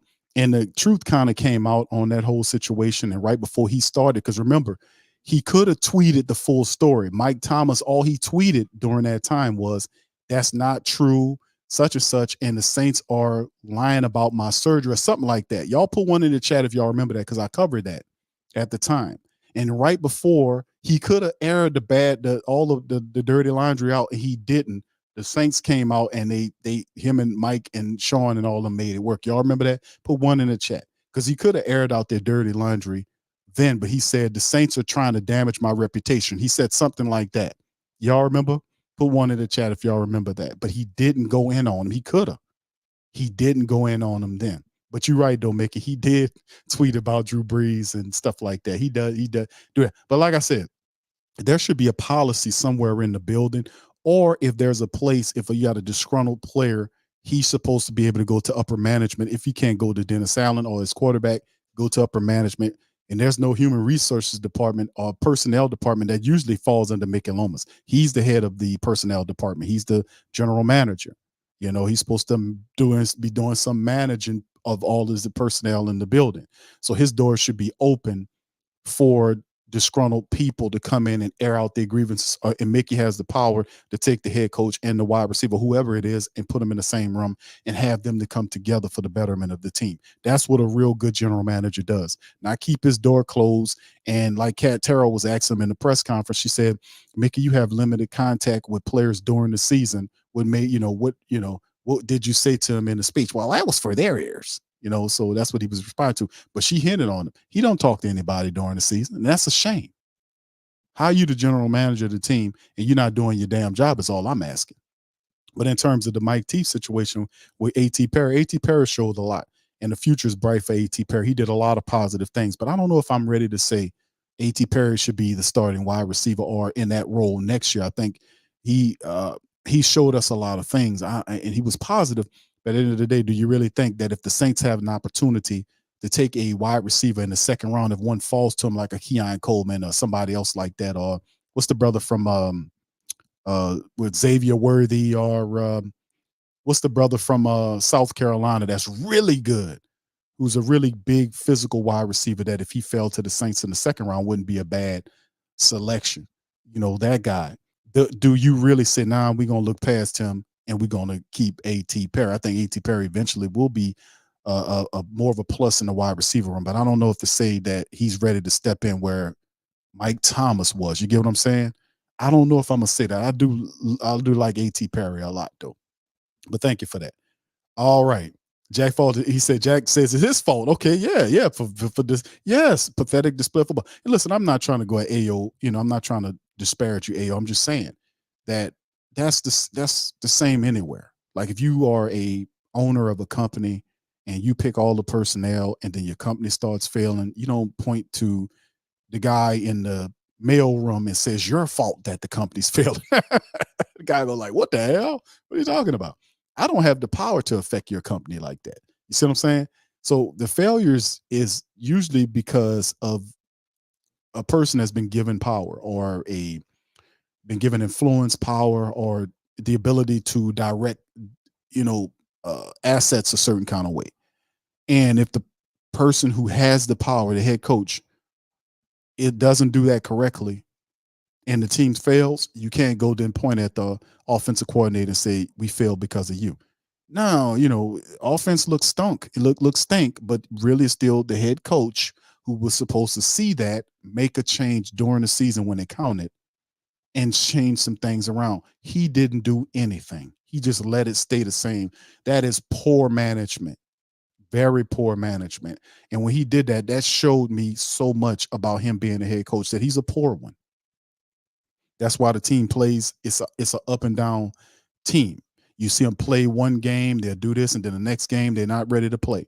They might win a game or two, then come back and get a blowout. Then it's just up and down all the time during the year, and that's because of the coach and his preparatory style, his preparation, his discipline. Because most coaches that are successful are disciplined style coaches. They believe in keeping the trains running on time, so to speak. You know what I mean? And if this guy who's very loose discipline wise, he's very loose on his attention to detail. I noticed this. Everybody noticed this. And then you got Mickey saying, well, he's a great coach. What part of Dennis Allen is great as a head coach? You can't answer that without embellishing or making up some fabricated crap. Nothing is great about Dennis Allen. Even the defense that he champions gave up 18 points to the Green Bay Packers in 11 minutes. How did that happen? It gave up 11, it let them score 18 points in 11 minutes to beat the Saints. And ultimately, that was the game that did it to us. If we beat Green Bay, we in there. You were supposed to win. That was the worst loss of the season. You were up 17-0, and it just went collapse in 11 minutes. Not even a full quarter, 11 minutes. Defense allowed that to happen. So like I said, it's nothing great about Dennis Allen to me right now. And I'm not being mad, mean to him. I'm just keeping it real. I would call him great if I seen some great stuff. He's a good defensive coordinator, but he is lacking in terms of being a head coach. He doesn't handle his personnel right. He's not as disciplined as you like, way not disciplined enough. He doesn't pay attention to details like you would like him to do. He's not a great motivator. He's not. It's just a lot of stuff that you would see that you want from the coach. And I constantly keep saying the same thing over and over again. I just don't see greatness in terms of him being a head coach. He might be a great father. He might be, I don't know, might be a great person outside the door. I doubt it. Him backstabbing his own people like that. I doubt anybody want to hang around with somebody you can't even trust like that. But in the end, I wouldn't be hanging with him. All right. Yeah. Arvin, shout out to you, fam, says, and we went 9-8 with the easiest schedule. Indeed. Add that to it. It's a lot to it, fam. You went 9-8 with one of the easiest schedules in the league in the worst division in the league. And Tom Brady wasn't there. And he said they're acting like Super Bowl contenders. That's just smoke and mirrors. And some people fall for it. But see, when you're a veteran of watching Saints football, you've seen not just the wins, because there are a lot of people that were born into the Saints culture, the winning culture, that never experienced the losing. And I've experienced both. I've seen the Saints lose badly before we started winning. We've had both sides. And listen, it's a big difference. And for those who were born during the glory time, they don't understand before. Talk to somebody or listen to people before. Take some of their insight into your mind state so that you be fully engrossed in everything that's going on with Saints culture, not just the winning, because there was a lot of losing years that led to that. That'll give you insight on what to look at for the Saints going forward. Like you wouldn't buy into it. Like you won't get sucked into the fake success stuff that they attempt to do, promote. Once they get to a point, they're going to start the promotion to get you all riled up to go at it again. So, just keep that in mind. But thank you for that, Arvin. Well said. Rock says, love the pastor Q. Do you see the Saints drafting the quarterback in the first 2 rounds? Who do you like? I don't see the Saints drafting the quarterback, bro, because I once again, the Saints, we're talking about Dennis Allen, and just pretty much Dennis Allen, because he makes the determination on who he wants on his team, and Mickey Loomis just going to do what he wants. So really is Dennis Allen. And I don't see Dennis Allen over the first couple of rounds, the first couple of selections, taking a quarterback simply because he doesn't want Derek Carr to be uncomfortable. Like the whole Jake Hayner pickup was Derek Carr influenced, because his mentality was he's going to take the job, and he's not going to, he doesn't want another veteran on his back that might outperform him or force him to be better. So the Saints took Jake Hayner from Fresno State, same place that Carr came from. And by the time Hayner gets ready, and according to Carr, this was Carr said when they were asking about that Jake Hayner pick, and he told him that he was involved in the pick. He was pushing for them to go and get Jake Hayner. And by the time Jake Hayner's ready to play, Carr's contract will be over with, which means that if that's the case, he won't be having any serious competition for him while he's the starter of the team. You see what I'm saying? You just got to read in between the words. But that's what I picked up. Why else would he be involved in who the Saints pick as a quarterback? Because he can graft it in a situation where nobody's on his back forcing him to do something, or he's competing for the job, even though he's a starting quarterback. But if he fails and he's struggling, people are going to call for the backup.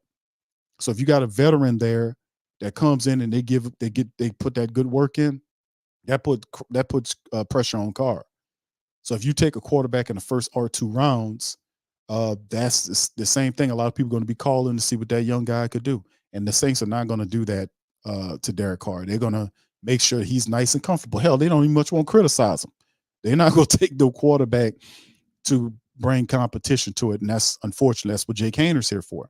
But me personally, I did a mock draft on the on our Patreon and our YouTube membership family.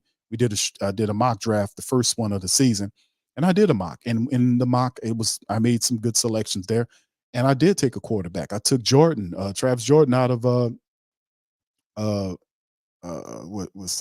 where's he from? What's Travis? From Florida State. I think I took him in one of the draft picks, and the reason why, Jordan Travis. I took Jordan Travis from Florida State because I realized that with him, with Travis Jordan, he's a guy that if he was healthy, he would be one of the top 5 quarterbacks in this draft. And they got a bunch of good ones that's there. Jaden Daniels, Williams from USC's there. You got May from North Carolina. Michael Penix Jr. is a lot better than, in my opinion, I like him more than May.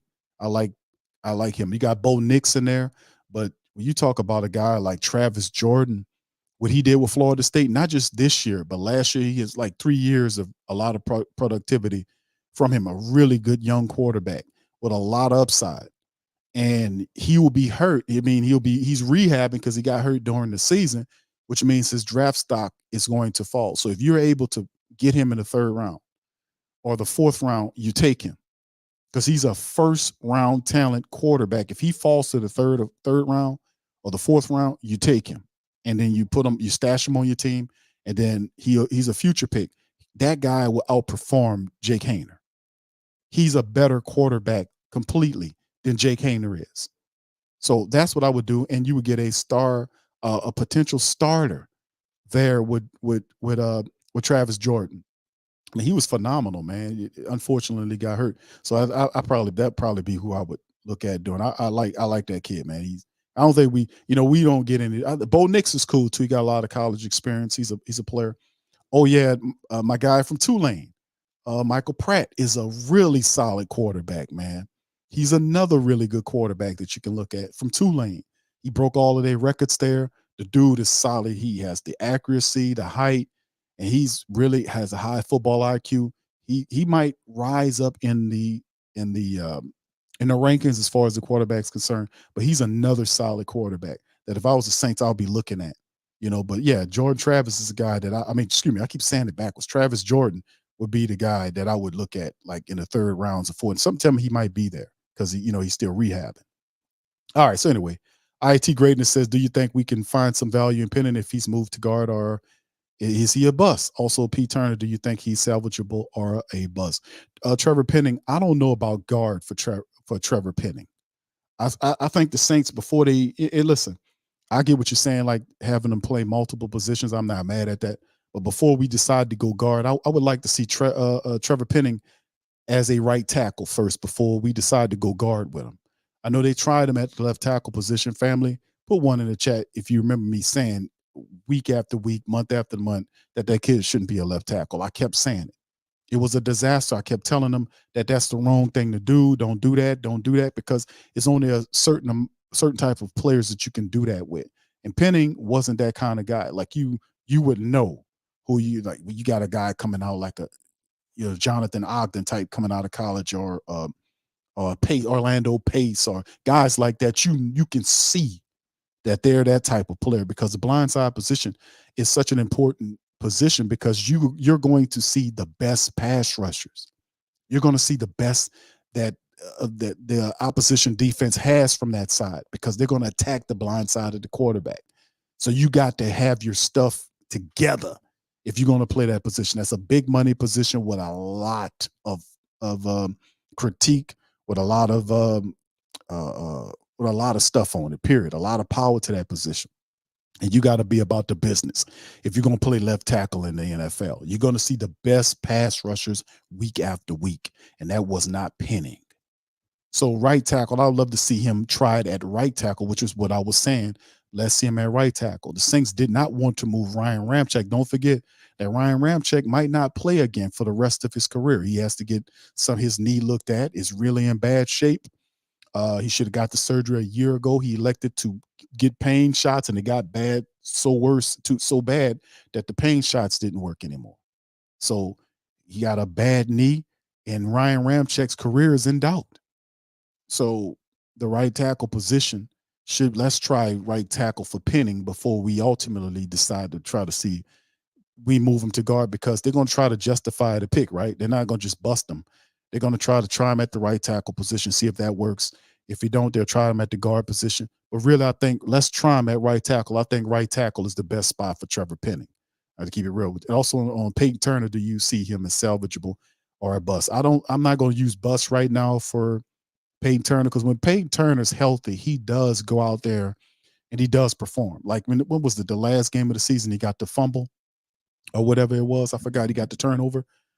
But like I'm saying, fam, we look at like Peyton Turner. I still think there's something there, but we getting close though, because remember they put a lot of bad energy on Peyton Turner when they drafted him. They seen him as a Davenport type player, and I was like, I think we might be you might be in trouble here, because we don't want nothing to do with no Davenport. I was saying it at the time, like Davenport hadn't done anything for us. Why are we comparing Peyton Turner to Davenport? He ain't done nothing. So, I mean, yeah, I'm hoping. I just want to get that mystique of Davenport off him, that rotten energy of Davenport off of Peyton Turner. I think Peyton Turner, when he plays, he has an impact. The thing is, him staying on the field he has to get over it. He has to get over the injuries, and that right there, that's hard to say. So I'm not going to throw the bust on him yet, but it's getting close, though. It's definitely. What's up, Chris? How you doing, sir? Appreciate you being here. Much love. Brother Charles says, I like Penning at guard, but a lot of people don't think he just needs to settle down and play with less aggression. I like him at right tackle, bro. I think that's what I like him at. What's up, DJ Smooth? How you doing, sir? Good to see you in the chat, man. Much love. Appreciate you popping in. Brother Quavadia says Carr throwing Olave in the middle of the drama is going to have him beefing with him before the next season starts. Really interesting. Yeah. All right. Arvis says Mickey Loomis don't even disrespect the Who That Nation clown. Oh, Mickey. Hey, bro. I showed you, man. Listen, all I do is just I put it in front of people. That's all I do. Now, I do have strong commentary, bro. And that ties, I'm going to tell a lot of family members that just started listening to the Coma, because we got people that have been listening to the show for years. We've been on here for a while. And they're used to my strong commentary. But there are people that listen to other shows, and, I don't know, it's somewhere in the middle, but I have some strong takes. I really do. And that's because I'm not just some guy covering the team, right? I'm a diehard guy for 30 plus years. So I've seen a lot, right? And, as a child, this was my club. So it hits differently when I'm talking about the Saints versus, say, a Cowboys or the Buccaneers, or some team I don't have an emotional connection to, a positive one in any way. But it hits differently. So when I see a lot of this, and then the thing is, I know these people. I know how a Mickey Loomis acts. I know what they're thinking. They're very easy to read. We cover them all the time. We know their emotions, and we know what they're going to do. They're very simple people to read. They're not complicated at all. And I cover that. I talk a lot about that on the channel. But also we keep it real here. I'm not going to sit here and how I go, family, over positize you guys. I'm not going to over positize you guys, because that's not balance. You can't have one more than other. You got to try to make sure. Now, sometimes I'll be going off. I ain't gonna lie, because I'll be upset, about what I see, just like you guys do. I'm not going to tell you nothing, no different about it. But, I got to give you both sides in the best way I can down the line and keep it real. So that's what I do. There you go. Thank you for that, bro. Yeah, Leggett. Thank you, Red Swamp. Shout out to you. I was thinking, that was who I was thinking about in terms of the guy from South Carolina who I would take if he was there. And I know we got A.T. Perry, but that Leggett guy is awesome, man. He's awesome. Brother Bullet says, Bullet family travel vlogs is cute. One thing is the main media people for the Saints they have a meeting with Mickey, just like Mickey had with the players, and there was a lot of the season wasn't bad as we thought right at the end. Indeed. Well, the thing is, like, you seen what was going to go on. Like, we knew that Mickey was going to hold on to Dennis Allen. You knew that. There was no real pressure on him to win. Mickey was going to keep him anyway. But the reality is, are they ready? And you're right on the media. Media meets with them all the time. They tell them what to report on, what not to report on. They do that. Don't let them tell you that they don't. Like, it's stuff that you can, that is fair, that you can cover this, but we don't want you to cover that. And if you cover it, there are going to be repercussions for you covering it. They'll take your media pass, restrict your access to the team, to the players. You see? So they have that dynamic. Even though you have the press credentials, they can elect not to grant you press credentials. You could be a member of the press. I know all about it. But see, to me, like, it's a way where they're controlled to a point and you get the news, but they play the game. That's just how it go. You know, they play the game. You know, and somewhere in between the middle is you. Like, it's this team over here, the reporters over here, and you're the person there that's hearing from the team. It's set up a certain type of way. But at some point, does it really make a difference? We got a ton of reports. We get the reports anyway. Does it make a difference if I could be like, you go get the such and such? Yeah, I get it. And I'll probably send somebody else down there. You know what I'm saying? I could do that. I got all the information. I'm going to do it anyway. But in the end, you know, we don't want to lose the realness. We don't want to lose the realness because of a connection to the team. You get what I'm saying? That I can't come at them hard like I come at them now because I got a press badge that they get mad and say, Q, I heard what you said, man. We're not letting you in here today. I said, well, you got to lighten up your commentary, all that kind of stuff, bro. Do we really need to do that, man? I like telling it like it is, whether they like it or not. I think we appeasing too many people anyway. All right, DJ D Smooth. I think Pete was trying to separate himself from Peyton's playbook, and it backfired. Pete finally went back to Peyton playbook and was successful at the end, but it was too late. And he ended up going back to Peyton, period. He traveled and followed him up there to Denver. So, yeah, it was one of those things. Brother Liddell says Carr is trying to buddy up for exposing him, so when he leaves, he's going to talk about us like a dog. Well, you know, it is what it is, you know, in that regard. All right, Demi says, I was one of the family members born into, indeed, Demi, I know you one. We got a lot of them here. Oh, yeah, look, Jack said the Dicker years. Oh, yeah. So, I mean, I can't over-positize you guys on some of that stuff, man, because, you know, I try to keep it as balanced as I possibly can and keep it real. T. Greatness says, do you think Pete is ready to take DeMario's spot? He was healthy last year for the first time, so that's a positive. I had the question is, can he do that? Oh, man. I like Pete Werner a lot. Oh, man. Is he ready to take DeMario Davis' spot? Man, I'm gonna have to say no on that right now. I mean, DeMario, he means so much to the Saints defense, man. And DeMario Davis is older, but he doesn't play like that. It's like he's still like 5 years younger than what he actually is. He's playing on that level. His excitement, his intelligence, his longevity, you know. 1 year of healthy Pete Werner. I like Pete Werner a lot, man, but that's a tough thing to talk about. DeMario Davis, is he ready to replace him? DeMario does. I'm gonna have to say no right now, bro. I'm gonna have to say no on that. But I like him though. He's headed in a direction, but that's a tough order to kind of look at, man. Replacing DeMario Davis and all the things that he does. Oh man. I don't know, bro. I would have to say no right now. I'm going over it in my head. Bullet Family lost his cue for the cow. I was trying to red light, trying to get it typed up quickly. And okay, it's no problem, bro. Shout out to you, bro. Yeah, we had some, bro. We got in today, man. I was like, man, I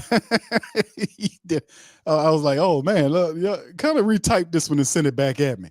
All right, Michael, what's up? Mike says, do we trade Lattimore? I don't want to trade Lattimore, bro. I believe that. It's just me. The Saints raised Lattimore up in through the ranks. He became a really good cornerback, a shutdown guy. He's been dealing with some injuries over the last couple of years or so. He had a real freak one in that he got hurt this past year, real freak when the guy rolled, you know, he was running. I remember, y'all remember what happened with him. He was running into a certain area and another player rolled up and he was moving and the guy just caught him and caught his left foot and rolled up on him a little bit and he just hopped off. Or it was just like a freak thing. It wasn't like he just getting hurt. That last injury was kind of a freaky kind of injury. He got rolled up on. in the open field, I think it was. He got rolled up on. Just a freaky thing. So, I mean, I wouldn't want to trade Lattimore. I hear them restructuring that deal, and it does appear like a lot of rumors are circulating that they want to move. They're thinking about trading Lattimore, and this difference in opinions and what's going on. It's a lot of stuff that's going to come out eventually. I would not want to trade Lattimore. Now, granted, Paulson Adebo looked really well coming out of that sophomore year. Alante Taylor in his sophomore year kind of struggled a bit, but I expect Alante Taylor to be special. Isaac Yiadom had a humongous improvement as a defensive back from what he was the year prior. He started learning to turn around, whip his head around, and he became a better tackler. He had a big jump in progression for him, but that still doesn't make me, with all that positive stuff, doesn't make me feel extra special to say, okay, I'm cool with those guys where we could trade a Lattimore. I would rather still keep Marshawn here, with this great secondary that we have. The only person I would get rid of in the secondary is Marcus May, because I think Jordan Howden is the future at that position. So I would consider getting rid of Marcus May because he's always hurt. He's not, and we got Jordan Howden now. We can save some money by getting rid of Marcus May. But outside of trading Lattimore, I'm not for that. I don't think we should trade Lattimore. I think we should keep him and keep that secondary together. It's a very special unit. So that's what I do. But I hear a lot of rumors are circulating around the Saints ultimately looking at trying to trade him, man. It's unfortunate. I hope it's not true, but it's just rumors right now. T. Greatest, do you think the new OC gets Jamal Williams involved next year? Hope so, bro. He was not used correctly, and it showed. If Kendrick Miller stay healthy, how long do we keep AK-41 moving forward? It's going to come down to, what is it? Not this year. I think it's the next year. I don't have my numbers in front of me, but it's getting close in that contract, man, because Kamara's getting a little older, and the Saints going to have to look at, how that running back position in the NFL is looked upon to a degree. I think Elvin Kamara is kind of immune to that cheap running back, mindset, simply because he's a complete total back. They don't view him the same. You know what I mean? Like, you can look at Kamara and a Christian McCaffrey. Those guys going to always make money because they're so versatile. They can do it all. They can act as wide receivers, they running backs, you can move them all around. So a guy like McCaffrey and Kamara will always have value because that's what they do so many great things. So the Saints and coming up in a couple of years, I think it's the year after this year, if I'm not mistaken, y'all correct me in the chat, it very well or could be. Hold on, let me look at it. Hold on, give me a second. Let me pull it up, fam, because you got me thinking now. Let me see if I could pull it up. Kamara's contract, because I know they do have opt out on his agreements, but it's getting. Hold on, let me see if I can go over the cap. Yeah, let me see. Looking at his numbers now. Yeah, because it's 24. Yeah, he got 2 years left, 24 and 25. Let me put it on screen for you guys so you can see it. Here it goes. Y'all see that? Alvin Kamara. This is over the cap, by the way. And you can see right here, 24. At 29 years of age, 10.2 million. Base over 7 million with the prorated bonus. You can see his roster bonus, all that kind of stuff. And then 2025, when he turns 30, he'll be making $22.4 million. Of course, Saints are going to have to do something about that, right? He's 10.2, then in 25, at the age of 30, it leaps $12 million to 22.4.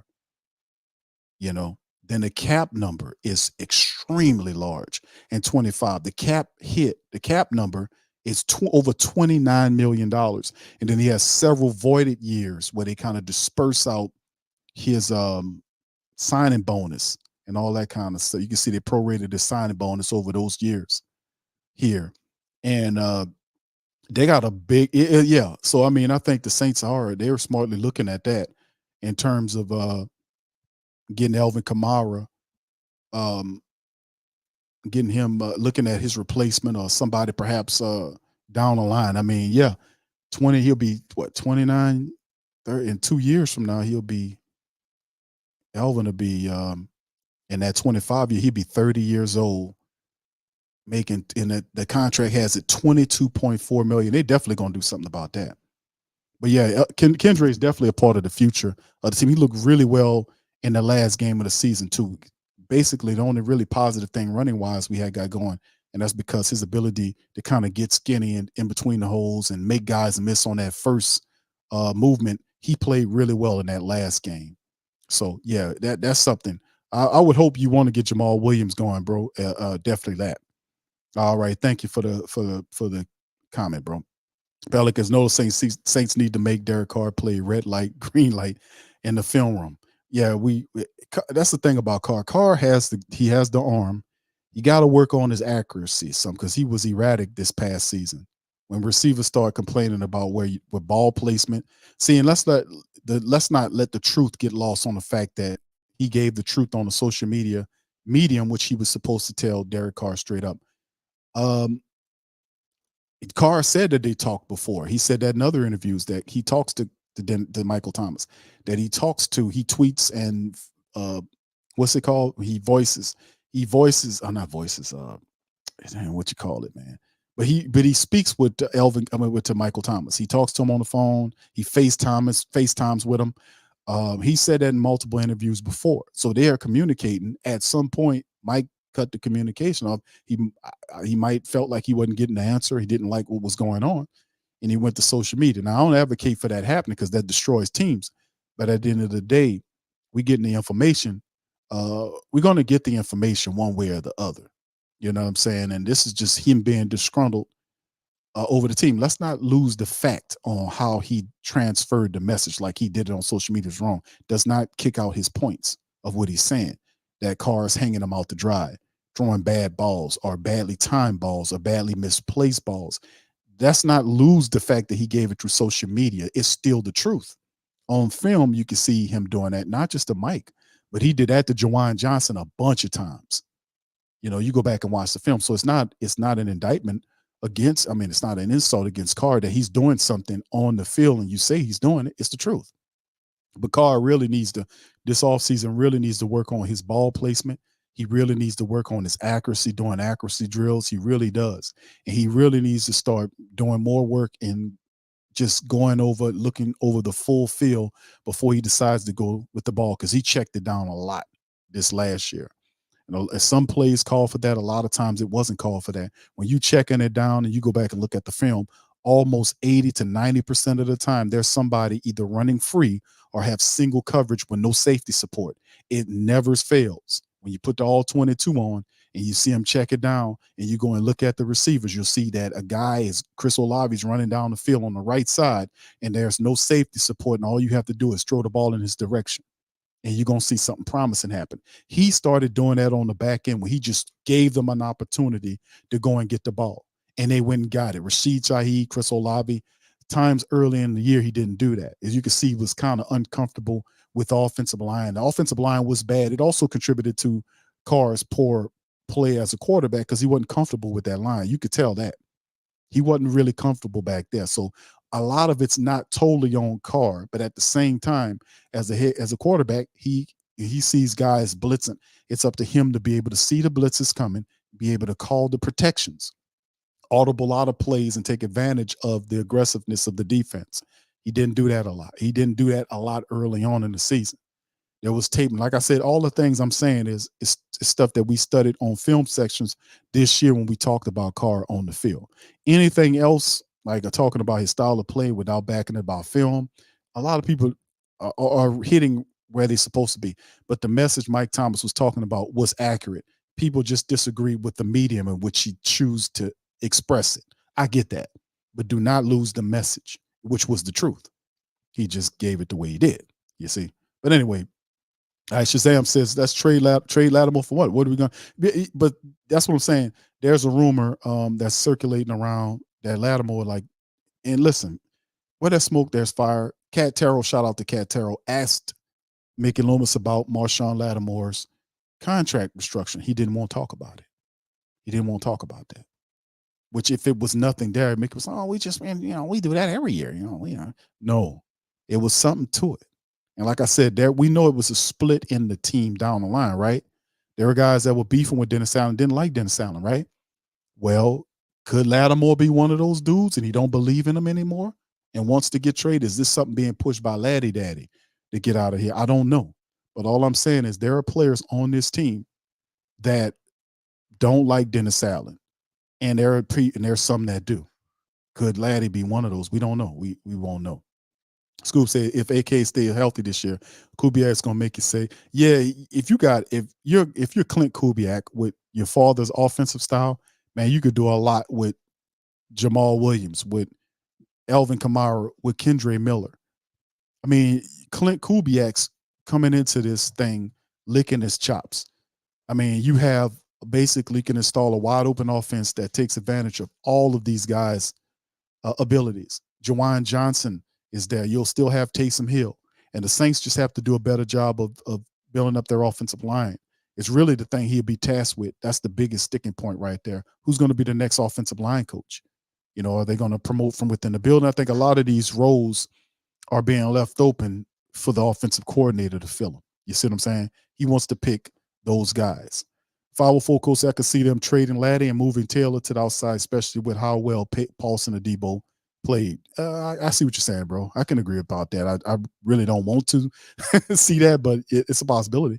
Demi says, Q, will Cam Jordan retire as a Saint? He said he would. Demi, they gave him the extension. Cam doesn't want to play for anybody. He's a Saint for lifer. The Saints gave him an extension on his deal, and that's exactly what he's going to do. He's going to retire. Not this upcoming year, mind you, but eventually he's going to retire as a Saint. So, indeed. All right, Shazam Sakar was even used properly. McCaffrey had a way better system in a way. Indeed. I agree 1,000% with your commentary, sir. I definitely do that. Jerry says, what's up, Jerry? Says we should have kept Anzalone. Bro, listen. Man, listen. Like it's almost similar to like the Trey Hendrickson thing. Like people look back at and do this revisionist history thing with Trey Hendrickson. Say, well, Q, they should have kept him. First and foremost, Trey Hendrickson, in the 4 years he was with the Saints, Trey Hendrickson never stayed healthy. For 3 years, he was hurt every year. He got hurt every year. The last year was a contract year in which he balled out, opposite of Cam Jordan. A lot of people, when you have a contract year and a player that didn't have high production, in the first 3 years, you kind of give that fourth year, that contract year, and say, well, that's just a contract year. He stepped up and played that year. Now, ultimately, when he got to Cincinnati, he continued to do great and positive things, which it worked out. But that's why the Saints were looking at it the way they were looking at it. And plus, they had his replacement in the building already in Davenport. They were thinking Davenport was going to be the next star. Now, it didn't happen that way. But what I'm doing is I'm laying it out on why it happened that way. Now, I say Hendrickson because Alex Anzalone situation was, I ain't gonna say was similar, because Alex Anzalone, it brings me into mind when I think about Alex Anzalone situation with the Saints. Alex was awesome. He played like his hair was on fire his first several years in the game. He was another linebacker that kept getting hurt. You remember he had a history of shoulder surgeries that he would have all the way back to the University of Florida.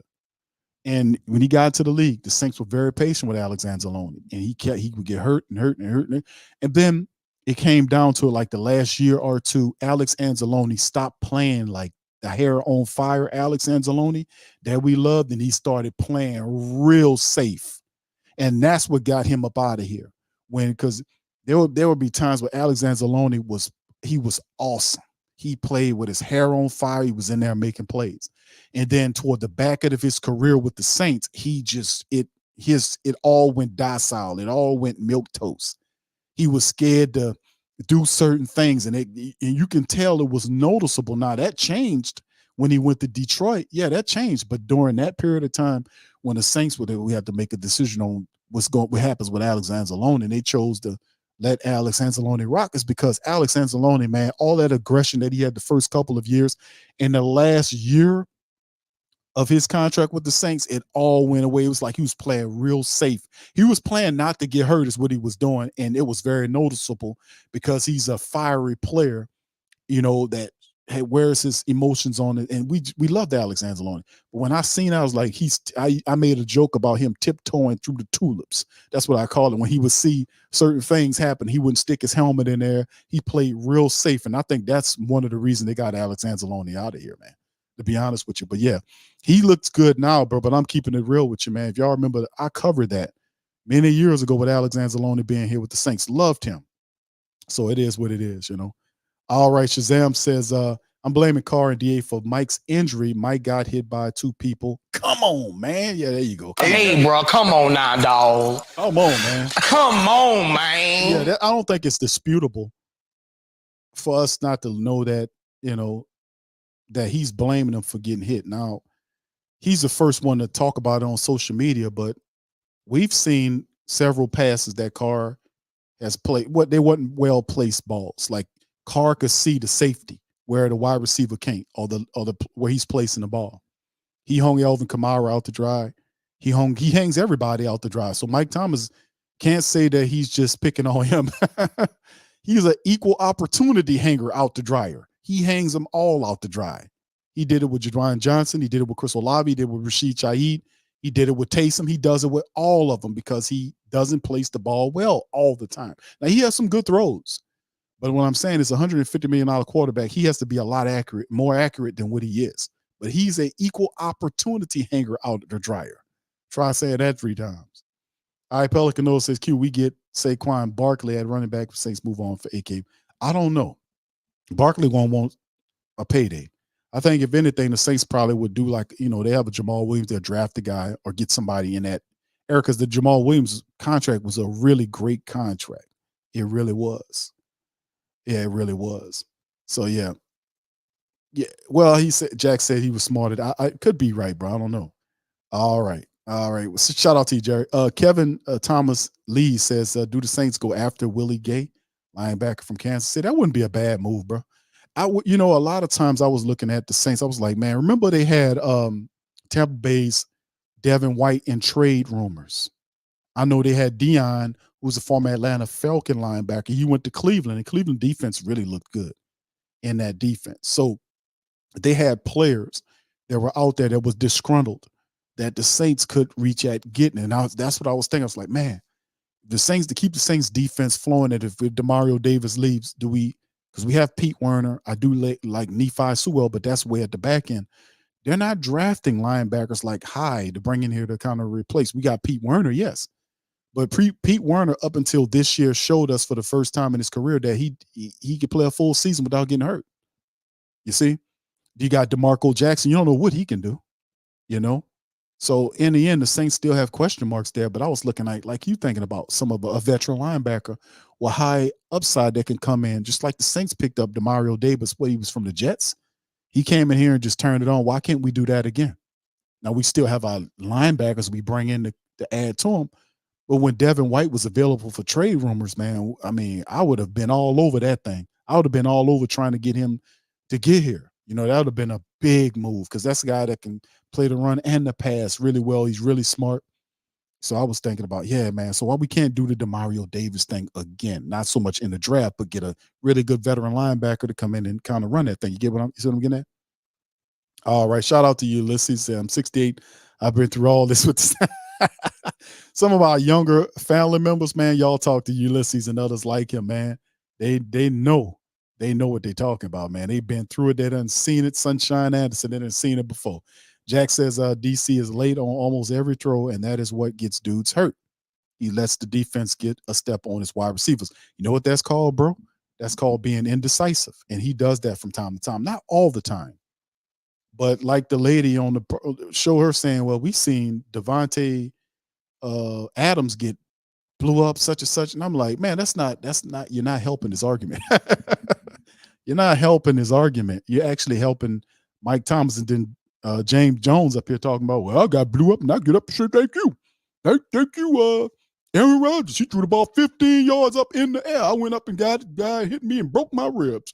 I came down and said, that's my fault. What? What are you talking about? Well, yeah, that's my fault. I shouldn't have did that. I should have jumped out. If I'd have jumped 20 feet in the air, I'd have been able to get him. Nah, bro. Nah, no. That's not being accountable, brother. You got you're not protecting nobody. That's not good. All right, T. Greatness says, Foskey and Jackson, what are your thoughts? Foskey, man, he didn't look good the first year. I do like Foskey's film from college, but he got to figure it out, bro. Foskey has the athleticism. He's going to have to get stronger, got to get better with his technique, but he wasn't ready to go. The Saints kind of set him down there, and he got banged up. But, man, Foskey is a question mark. Everybody's going to have their eyes on Foskey because Peyton Turner is not I think Peyton's Terry, this is his last year, I want to say. He's coming up on his final year of his rookie contract. I have to look it up, but I want to say yes. But Peyton Turner is a question mark. Foskey the Snowman is another dude that we have to see what he can do. And we haven't seen not nearly enough of him, and he has to have a improvement. Carl Granderson is phenomenal. We know Cam lost a step. He had the ankle issue. He dealt with that toward the back end of the season. But Foskey, I like Foskey. I think Foskey got to get his work on this offseason to get stronger, get more, focus on his technique more, and come back and show off his athleticism. DeMarco Jackson is a football player. Nephi Sewell kind of stepped ahead of him. You know what I'm saying? And it's no denying Nephi, because Nephi is one of those type of players. He's like a Jose Alvarado type. These guys, you can't deny their intelligence. You can't deny their enthusiasm. You can't deny Nephi Sewell, and he was able to get past DeMarco Jackson and get some play time there. So DeMarco Jackson's a football player, but yeah, he has to definitely step up. The first year he was here, he got hurt. This was more like a rookie year for him. You've seen some stuff right here that's still inconclusive. But both of these guys have to really step up and work hard this offseason, man, to get ready, because they'll have opportunities for them coming in. Thank you, T. Greatness. 504 Coach says, Q, what do you think about Devin White? What do you think about Devin White? He is really disgruntled in Tampa. I don't know if he's still feeling that way. I know that was the feel during the season when all that stuff was happening. I don't know if that's the feel, being that Tampa Bay had a pretty successful year. They really did. Because nobody was looking at Tampa Bay at even making the playoffs. They won the South again without Tom Brady. That's a big accomplishment. They picked up a quarterback for 1 year for $4 million in Baker Mayfield. Baker Mayfield beat the Saints, split with the Saints, took the NFC South and went into the playoffs. And like I said, I don't know if he's still disgruntled, because they had a lot of success from that point in time. So he was at one time. I don't know if he still is. It might have changed. Winning changes things, don't it? You know what I mean? Big Sean, what's up, bro? Says, let's hope that Kubiak don't back out of this last minute. Yeah, what's the guy? What's his name? Kingsbury. Kingsbury backed out of the Raiders situation. But yeah, it's supposed to be coming official after the Super Bowl, man. So we'll see. We'll keep an eye on it. Strange things happening, fam. Strange things are happening. Dre Day says, Carr is always getting a new OC from the Raiders to the Saints. Everyone see the potential, but he can't pass the mid-tier of QBs. He can't, because he lacked things. The top tier QBs, they don't suffer from a lot of the things that he suffered from. He suffered from them because he refuses to acknowledge them. It's as simple as that. It's like, how isn't Carr, with all of his statistics and everything he is, why isn't he a top tier QB in the NFL? He has 10 years of NFL experience, still middling around in the mid-tier QBs. Why? Because of his preparation. Not, him looking at his game, literally seriously looking at his game and saying, what can I improve as a quarterback to be better? What can I improve? Well, you got to stop staring guys down. That's number one. Number two, you got to be able to cycle through your full progression plate. That means left and right, and find the best option that's out there. That's number two. Simple stuff. And number three, take accountability. Now I just gave the man 3 solid ass answers, fam. I ain't even have to think about that. We've been studying this guy. We studied him we broke this dude down into molecules. That's how much we've been studying Carr's game. If he takes my suggestion and does just those 3 things, that would get him in the top 5 for real. Because he wouldn't check the ball down. He would see to the opposite side of the field that they have a one-on-one matchup with no safety support. I've said that several times. That's been the case this season. Just throw it out there. He did that in the last game. He was attacking down the field, not checking it down 1,000 times in a game. When he cycled through his progression, he's seen Chris Olave one-on-one, and there's not a safety on top. He just threw it out there. Chris Olave went and got it. Simple. If he takes those 3 things, he'll get into the top 5 tiers. He'll get into the top tier of the NFL. He would. Stop staring people down.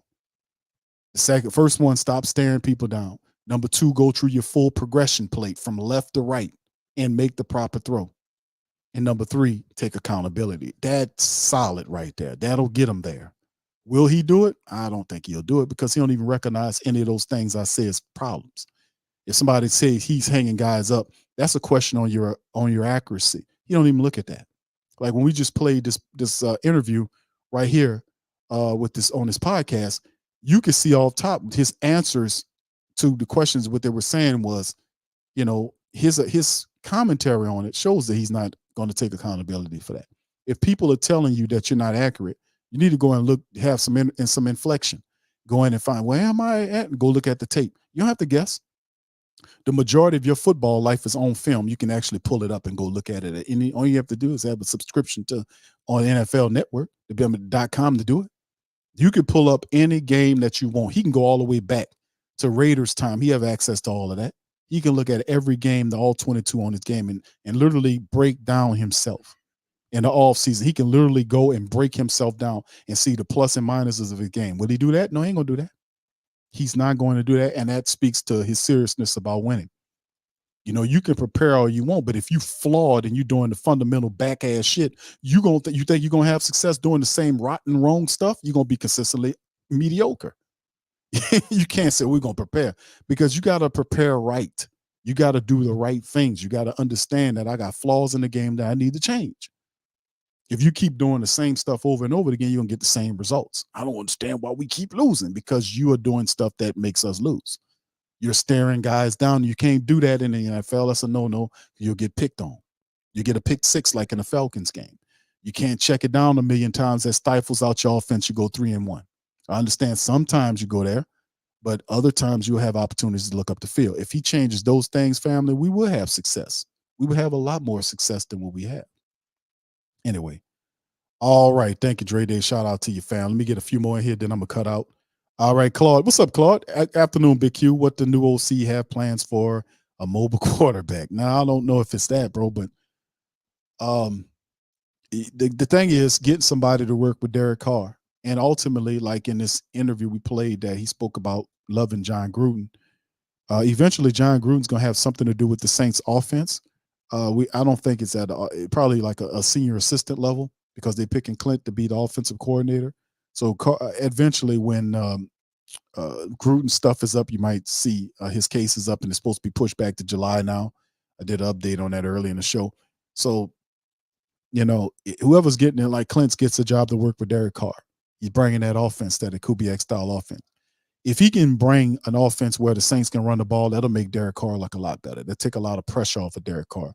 If you watch the games early on when the Saints couldn't run the ball, when they were having issues running the ball because the offensive line was pathetic, that put a lot of pressure on Carr, who didn't fully know the system at times to be able to win these games, and he couldn't do it because he simply didn't know enough of the system. He struggled early on. They tried to place the offense on his shoulders too early by making him throw the ball 30-plus times a game, and you can see a lot of those games the Saints lost. They had a game where he threw for like 40-plus, 45-something attempts, and they lost the game because that's not going to work. You got to have some of these games. You needed a running attack to keep things balanced. And then toward the back end of the season, notice the Saints started to run the ball better, and they operated Carr's passing game off the back of the strength of the running attack, which is what they were supposed to do coming into the year by their own account. They said that we want to run the ball first and get the running game, and then work the pass off the run, get the play action going. Well, in some of those games, they couldn't do it because the offensive line was so putrid in setting up the run, and the Saints would try to go into play action early without even running the ball.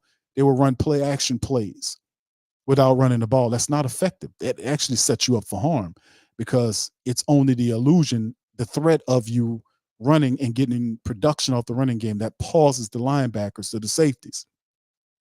You can't start play actioning without running the ball. So, a lot of that ended in failure. But in the end, man, if he can get the running attack going, and listen, I know about the Pete Carmichael thing, but listen, you could have still kept Pete Carmichael. I know people say, Q, I don't want to get him on the body. I get that, but I'm saying the biggest firing here is the offensive line firing. I'm going to just keep it a buck. Because if you had a better offensive line coach and better offensive line play, Carmichael could have survived this year. He really could. But you need the biggest one that the Saints have in terms of them firing is really the Doug Marrone firing. That happened yesterday. Should have happened sooner. But firing Doug Marrone as the offensive line coach was huge. That is, to me, probably the best firing that happened, because how do you fire Cody Burns and not fire the offensive line coach? And that was largely responsible for how inept the Saints offense was outside of Derek Carr's production. Having a running attack that wasn't there all the time. So finding another guy to champion that and get that offensive line together will be huge for the Saints going forward. That's what we're talking about here. The running attack, it needs to be strengthened. And he has more of a stronger line, more focused and centered line. So I'm thinking when Kubiak come, he's going to pick his own offensive lineman his own offensive line coach, because he knows you got a lot of these zone schemes that he has set up, these run zone schemes and all that. That's very evident in the Kubiak style offense, that some of these guys going to have to be using, and you're going to need an offensive line coach to get those guys ready for that role. So it'll be pretty cool seeing that happen. So that's what I'm saying. A lot of stuff that coaches could be the offensive coordinators picking. We'll see. T. Scott says Kubiak. What's up, T? Kubiak haven't put pen to paper. He hadn't put pen to paper yet. It's already something that they're reporting as agreed upon between the Saints. Won't become official until after the Super Bowl. So here's the report by Kat Terrell of ESPN. She covers it. We covered it early on in the broadcast, by the way. Okay. All right. Scoop says Q Carr is to accountability as to DA's qualified. Yes. Yeah, but some of the things I said, man, was just, I'm saying if the guy does that, bro, you could see a significant change in Derek Carr as a quarterback in the league. Like, he's really mid-tier. If he changes those things, that puts him up there. It really does. That's the thing that's preventing him. And also, the Saints got to get the running game going, because we won't win. We'll win some games because Carr's throwing the ball, but a lot of these games we won't win until we have a thorough, certified running attack that is leading the way, and Carr's operating off the back of that. If we can do that, the Saints will win some games. They will win a lot of games. Reginald says, thank God we got someone who can call plays. Jesus. Ulysses, ever since the Saints did what they did to Bridgewater, he says they've been going downhill. You can't continue to do people like that, indeed. And that's the thing that I don't like. I don't like the backstabbing. He lied about it. They tried to cover it up. Mickey didn't even look at it. And Mickey and Dennis Allen, two peas of the same pod. That's why he loving them. That's why he loving on them so much. They two peas of the same pod. All right, Sean says, Q, didn't we get rid of Doug Marrone too? Yeah, we just covered it, bro. Yeah. You just said, that happened a couple of days ago. IT Scott says, yes, it was. Q, Marrone's a horrible coach. Yeah, that was a big firing, family. It came late, but that should have been the first firing. Is the fired off. The offensive line was awful. Them guys didn't look like they were prepared to play most of the games. Andrews, Pete, they're pulled to block, don't block anybody. I remember there was a play that I exclusively was talking about on the Patreon channel where they rolled out, and it was 2 or 3 offensive linemen in front of Alvin Kamara. Some kind of way the defender was able to get through 2 big-ass offensive linemen and make a drive-killing tackle on Kamara. Some kind of, I was like, we had 2 guys out front. How did that guy get there and get Kamara for a loss or for a minimal gain? He set up the screen, and they had 2 guys in front of him. The guy still tackled Kamara. I'm like, how? We had 2 guys. So like I said, man, it was awful. Scoop says, Q, are you absolutely right about O-line coach? You absolutely right about, indeed. Yeah, that's the report. Hold on, let me see if you asked me, did it happen? It did. Here's one of the reports right here. Here's some receipts right here. New Orleans Saints parting ways with offensive line coach. They're parting ways with him. So yeah, that's some receipts right there. All right. Yeah, show me. There you go. What's up, Professor? How you doing, sir? He said, I agree. Yeah, indeed, bro. That was horrible, man. All right. Brother Rock says, Q, your opinion on Dave Canellis. Y'all got a good one there, bro. Let me tell you something, bro. Brother Rock, like I know how bad Baker Mayfield looked in a Carolina Panthers uniform. Don't you? You remember that? And when Dave Canellis got him in Tampa Bay, it was not even the same person. He was like, who is this guy? Imagine what he can do with Bryce Young. Just think about that. Just think about what I just said. When they hired Dave Canellis, he ain't a big name, but think about what he did with Baker Mayfield. And what he said, because boy, I tell you, he was god awful in Carolina. They got him up out of there. And then next thing you know, he goes to Tampa Bay. Canellis gets him and turns him into what you've seen this past season. Not only did he have an excellent season off a 1 year, $4 million contract, but he got Tampa Bay into the playoffs. That to me, I was like, wow. So Tampa Bay, the family base of Tampa Bay got treated. They got treated to a treat this year with Tampa Bay just surprising everybody. It was supposed to be the Saints. Saints didn't want it. They had it and let it go. They didn't want it. They didn't want it like that. Tampa wanted it. So you got Dave Canellis over there. He did that with Baker. And also who was the other quarterback he had great improvement with too? He did that with somebody else. So, but my thing about Canellis is y'all got a good one there, bro, because the owner wanted to get somebody that can work with his quarterback. If you can take Baker Mayfield and turn him from what he was in Carolina to what he was in Tampa Bay, man, you got something. And imagine what he can do with Bryce Young. So I think you guys are headed in the right direction, man. To be honest with you, man, it's going to be pretty cool watching that happen, man. You know, we like I said, it's going to be a lot more competitive NFC South. Carolina is going to be a lot of the stuff that they struggled through in the first year with a rookie quarterback. A lot of that stuff is going to disappear. They're going to have much more success. They're going to add some more people to the team. They're going to build better around Bryce. He's going to be more confident. They're going to set up a system for him to be successful in Carolina. Their defense is young and good already. And then if you look at Atlanta, what they've done, getting Raheem Morris there, that was the perfect pickup for them. I know Bill Belichick was the guy they was looking at, but Raheem Morris is a really solid move for the Atlanta Falcon family, man. Let me tell you, he is a really solid move for them because he came in, he's bringing the Rams offense there.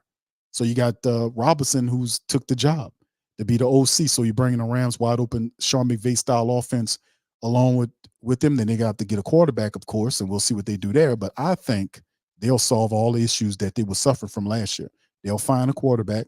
They'll add to some more pieces to their team, and they'll be more competitive in this upcoming year. So the Saints, it ain't going to be, people showed me sent me the link about them having a similar, softer schedule coming into it. Fam, listen, if you couldn't do it in a year, this past year, I'm not casting doubt on the team, but I'm saying it's going to be definitely a lot more difficult this year for the Saints to have success. Not saying that they can't, but I'm saying the degree of preparation and everything has to go up a lot more because the NFC South have kind of, a lot of the guys of the teams in the NFC South have rounded out a lot of the errors that plagued them this past year, and they're going to be seriously more competitive in this upcoming year. So regardless if we're looking at soft schedule for 2024 or not, the reality is, man, get ready for some serious football for the black and gold, and what some people anticipate could be Dennis Allen's final year here, depending on what we know, how many years on his contract, because some say 3, some say 4. We don't know. It's not exactly out there. All right, Jack says, thank you, Rock. Jack says, Bridgewater played well. They ran the hell out of the ball when he was there. Drew came back, and they go pass happy again. Yeah, I remember the game because it was against Drew came back against the Carolina game, and Teddy Bridgewater was undefeated. The team was humming behind him. You heard chants of Teddy, and Drew Brees was supposed to wait until after the bye week, which was against the Falcons, to come back.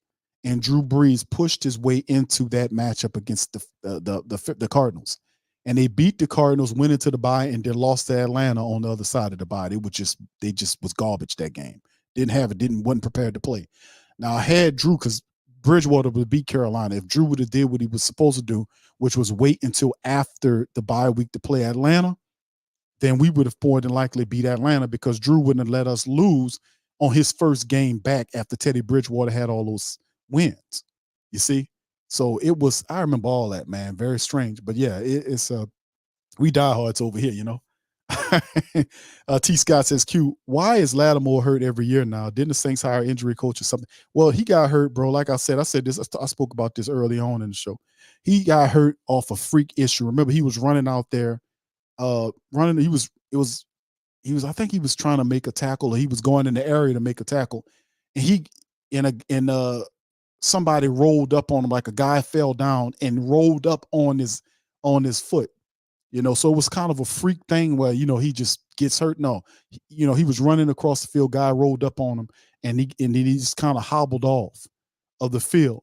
It was a freak thing. So it wasn't like, yeah, he is injury prone. No, it wasn't that type of thing. It was actually a freaky kind of injury that occurred. And when that happened, I can't really kind of, get on him too bad about that, Brent says, thank you, Brent. Says, will DA be at least smart enough to stay the hell out of the way of more intelligent coordinators that will be, quote, under him, end quote?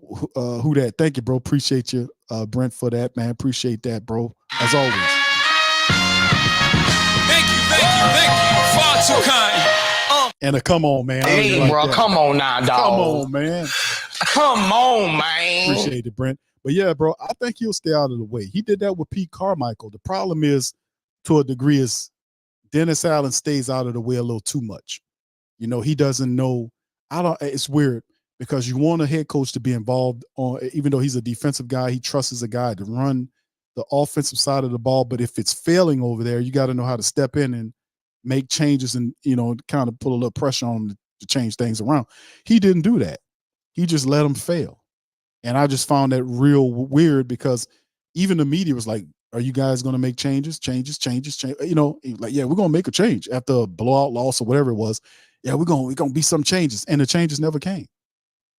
They'll have blowout losses and stuff like that and talk about changes and guys' jobs are on the line. Now, there'll be no changes. And it just went on and on. The guy wasn't serious about what he was saying. Don't tell people you're going to make changes and don't make any changes from a schematic standpoint or personnel in terms of calling the plays at the coach level. He just didn't do it. That makes you a liar. And he lied about that during the season. And when they failed, he just fired Carmichael and threw him out there. And we finally are getting rid of Doug Marrone as of a couple of days ago. So, I mean, it's just what we anticipate under this current regime. I call him a regime, Yeah, I don't want him here. But anyway, shout out to you. All right. Yeah. Thank you, Dem. Appreciate you. Appreciate y'all, man. I love y'all too. I appreciate y'all, man. I really do, man. All right. So anyway, we're going to get a couple of them before we get out of here. Sean says 2024 schedule ain't soft. 10 times harder than the season. Yeah, I know, but there's report. They're basing it like they did last year, Sean. You know what I mean? Reports are showing that based on the win-loss record, the Saints are showing to be one of the having. And I'm like, nah, I'm not buying into that this year. This past season, the Saints had a real opportunity because they faced a ton of teams with rookie quarterbacks. Guys didn't have their stuff all together. New Year started, like when they went up against Jordan Love. I mean, we got him early in the year before they really started getting going. That was supposed to win. We got a Minnesota team that didn't have a starting quarterback or they star wide receiver. We still lost. And they just got a guy off of the trade block like a few days before the game or maybe a week before the game. And he tore the Saints up. We talking about Josh Dobbs. That's crazy. And then you go into a bye week, we got to correct it. We feel like we corrected. We had these great Hall of Fame practices, and then they come out and lose to Atlanta. So it's like, what? What's going on here? So, you start hearing it because they say a lot of stuff, and they be overselling stuff. That's what it is. They oversell stuff or just completely flat out just downplay.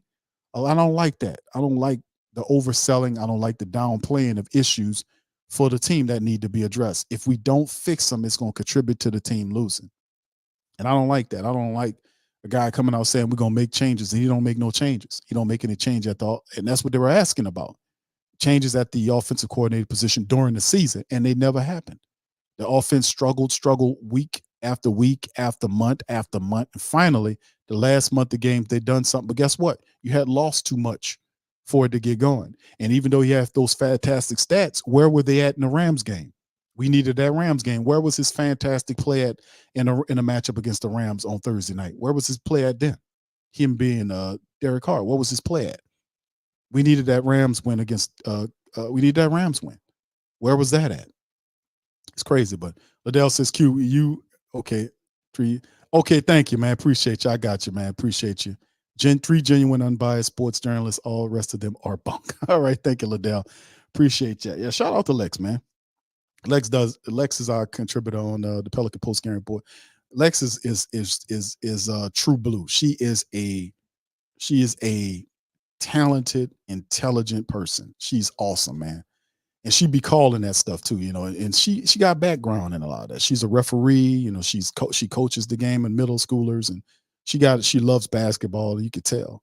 from a schematic standpoint, and she's a Pelican supporter, so she'd be really passionate about it.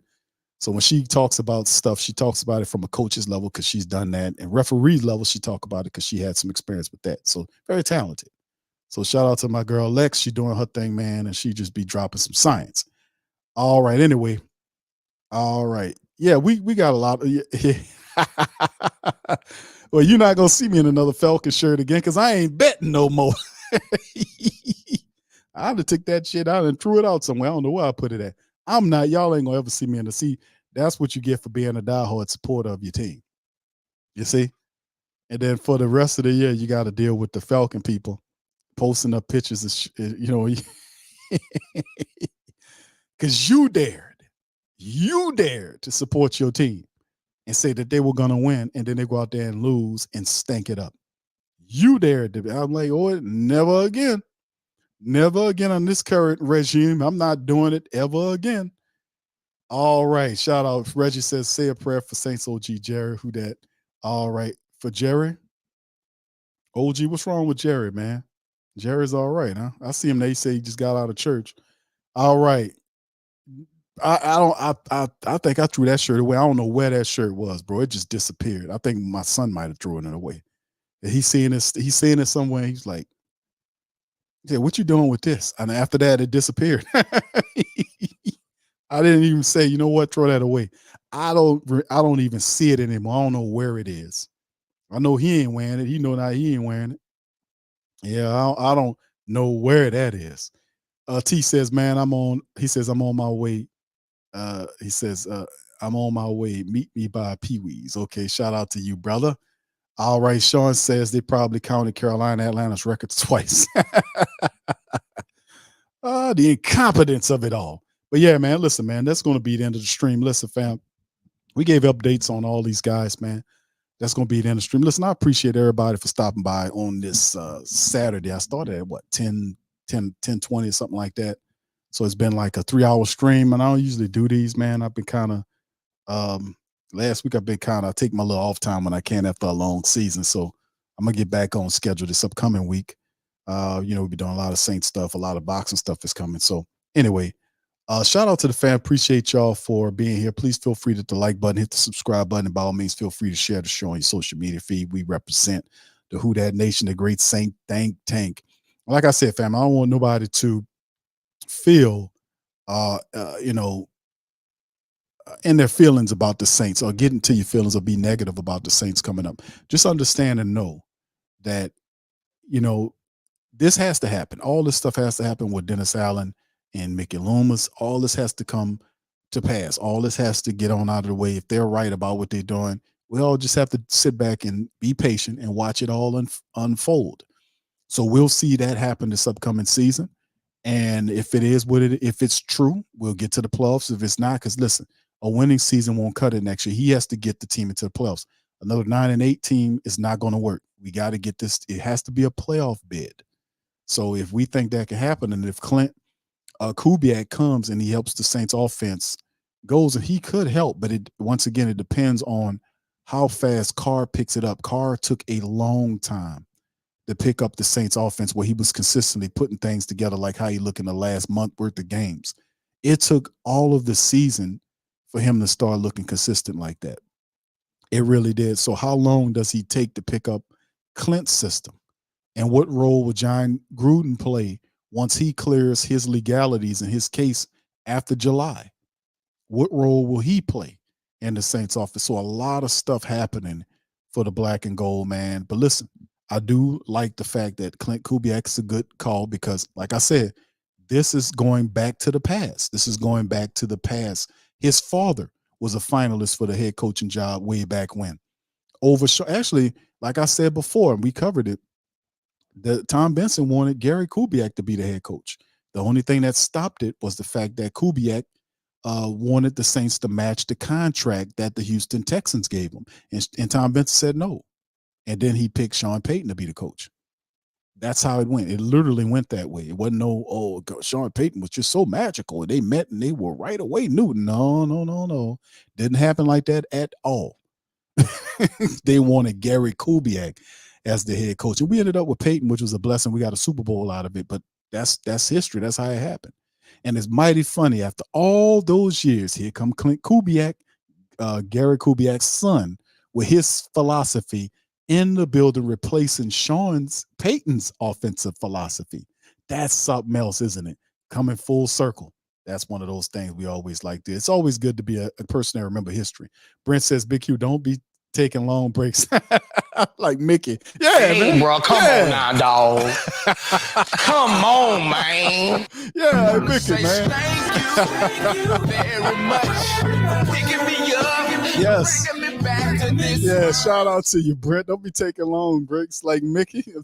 I start using dumbass excuses like I ain't too emotional to do my job. When I win games, I'm too emotional, and when I lose games, I'm too emotional. I just don't do nothing. Yeah. I'm telling you, hey Q, you're taking my philosophy, and yeah, Mickey, I gotta chill on that, brother. Yeah. Oh, that's too funny, man. All right, yeah, shout out. Yeah, Kubiak won the Super Bowl with Denver, right? That's right, bro. He won. Gary Kubiak, the father, had 2 championships with Denver as a backup quarterback, and then later on, when he became the offensive coordinator, he had I think he won a couple of more as an offensive coordinator. So he won as a backup quarterback behind John Elway because it was Elway's team. And then when he became a coach and he became an offensive coordinator years later after that, he was able to get championships that way. That one made him more attractive because Coach Payton wanted he had the resume that Sean Payton didn't have. He had a really good resume, and that's what that he wanted him to match that money. And Tom Benson said, nope. Where's Sean at? And then everything's been about that. But it worked out for us, It worked out for us. But yeah, his son is here, man, with his philosophy. Isn't that something, man? That is amazing. All right, so anyway, with that being said, man, let me get out of here on that. Appreciate you guys, man. I'm gonna holler at y'all, but come back on the Monday stream, fam, to talk at y'all, man. I'm gonna do some more mocks. I'm gonna work on another mock draft for our TSC and Patreon family members and have that coming out Tuesday. I got another mock that I'm gonna show at you. Also, some more news and notes about the black and gold, but we'll do a show on that Monday as well. So we'll be back. So with that being said, I'm gonna get out on here. Y'all have finished having a great weekend. I hope you guys be safe out there and have fun. It looks like a very nice day outside where I'm at. So y'all guys be easy, and I'm gonna let you on the flip side. Who that?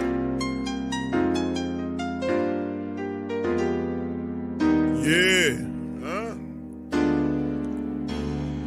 Boogie like Benson, I'm a who that. I'm a who that. Long as I'm living, I'm a who that. Lose or winning, I'm a who that. Sports Coma, yeah, this is where we do that. Where we do that, where we do that, where we do that, where we do that, where we do that. Boogie like Benson, I'm a who that. I'm a who that. Sports Coma, this is where we do that. Where we do that. Welcome, welcome, welcome. Somebody please better help. Running this thing like Elf. I thank God every day I'm not a felt. Go to YouTube Live with Big Q and the guys. If you ain't ride or die, the bandwagon get flipped. Been marching in, that was way for the ring. I was yelling out your shame for the championship. Bucking on town, duck down.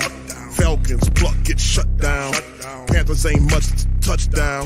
The vision really belong to us now. So much hate on the Saints, you could probably tell. Ever since Bounty Gate hit the NFL, when things seem fishy, and you probably smell the crooked referees on Roger Goodell. Yeah, running like this, and I'm a who that. Every day I'm living, I'm a who that. Lose or winning, I'm a who that. It's the Sports Coma, this is where we do that. Where we do that, where we do that, where we do that, where we do that, where we do that. Boogie like Benson, I'm a who that. It's the Sports Coma, this is where we do that.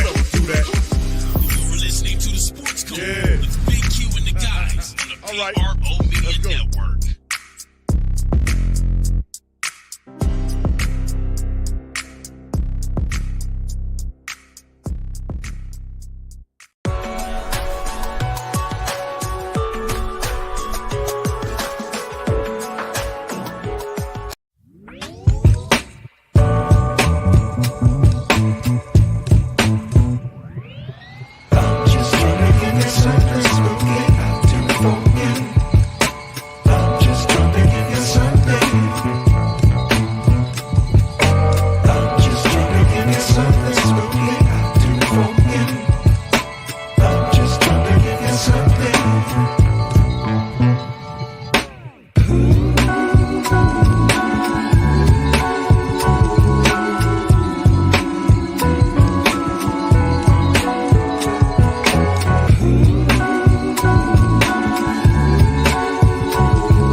TheWhoThatDaily.com. That's right, TheWhoThatDaily.com. Your one-stop shop for everything New Orleans Saints, New Orleans Pelicans, LSU Tigers, even the top flight boxing news. So if you're a Who That and you're looking for a place to stay up on your team, TheWhoThatDaily.com is your site. TheWhoThatDaily.com for the sport Who That in all of us.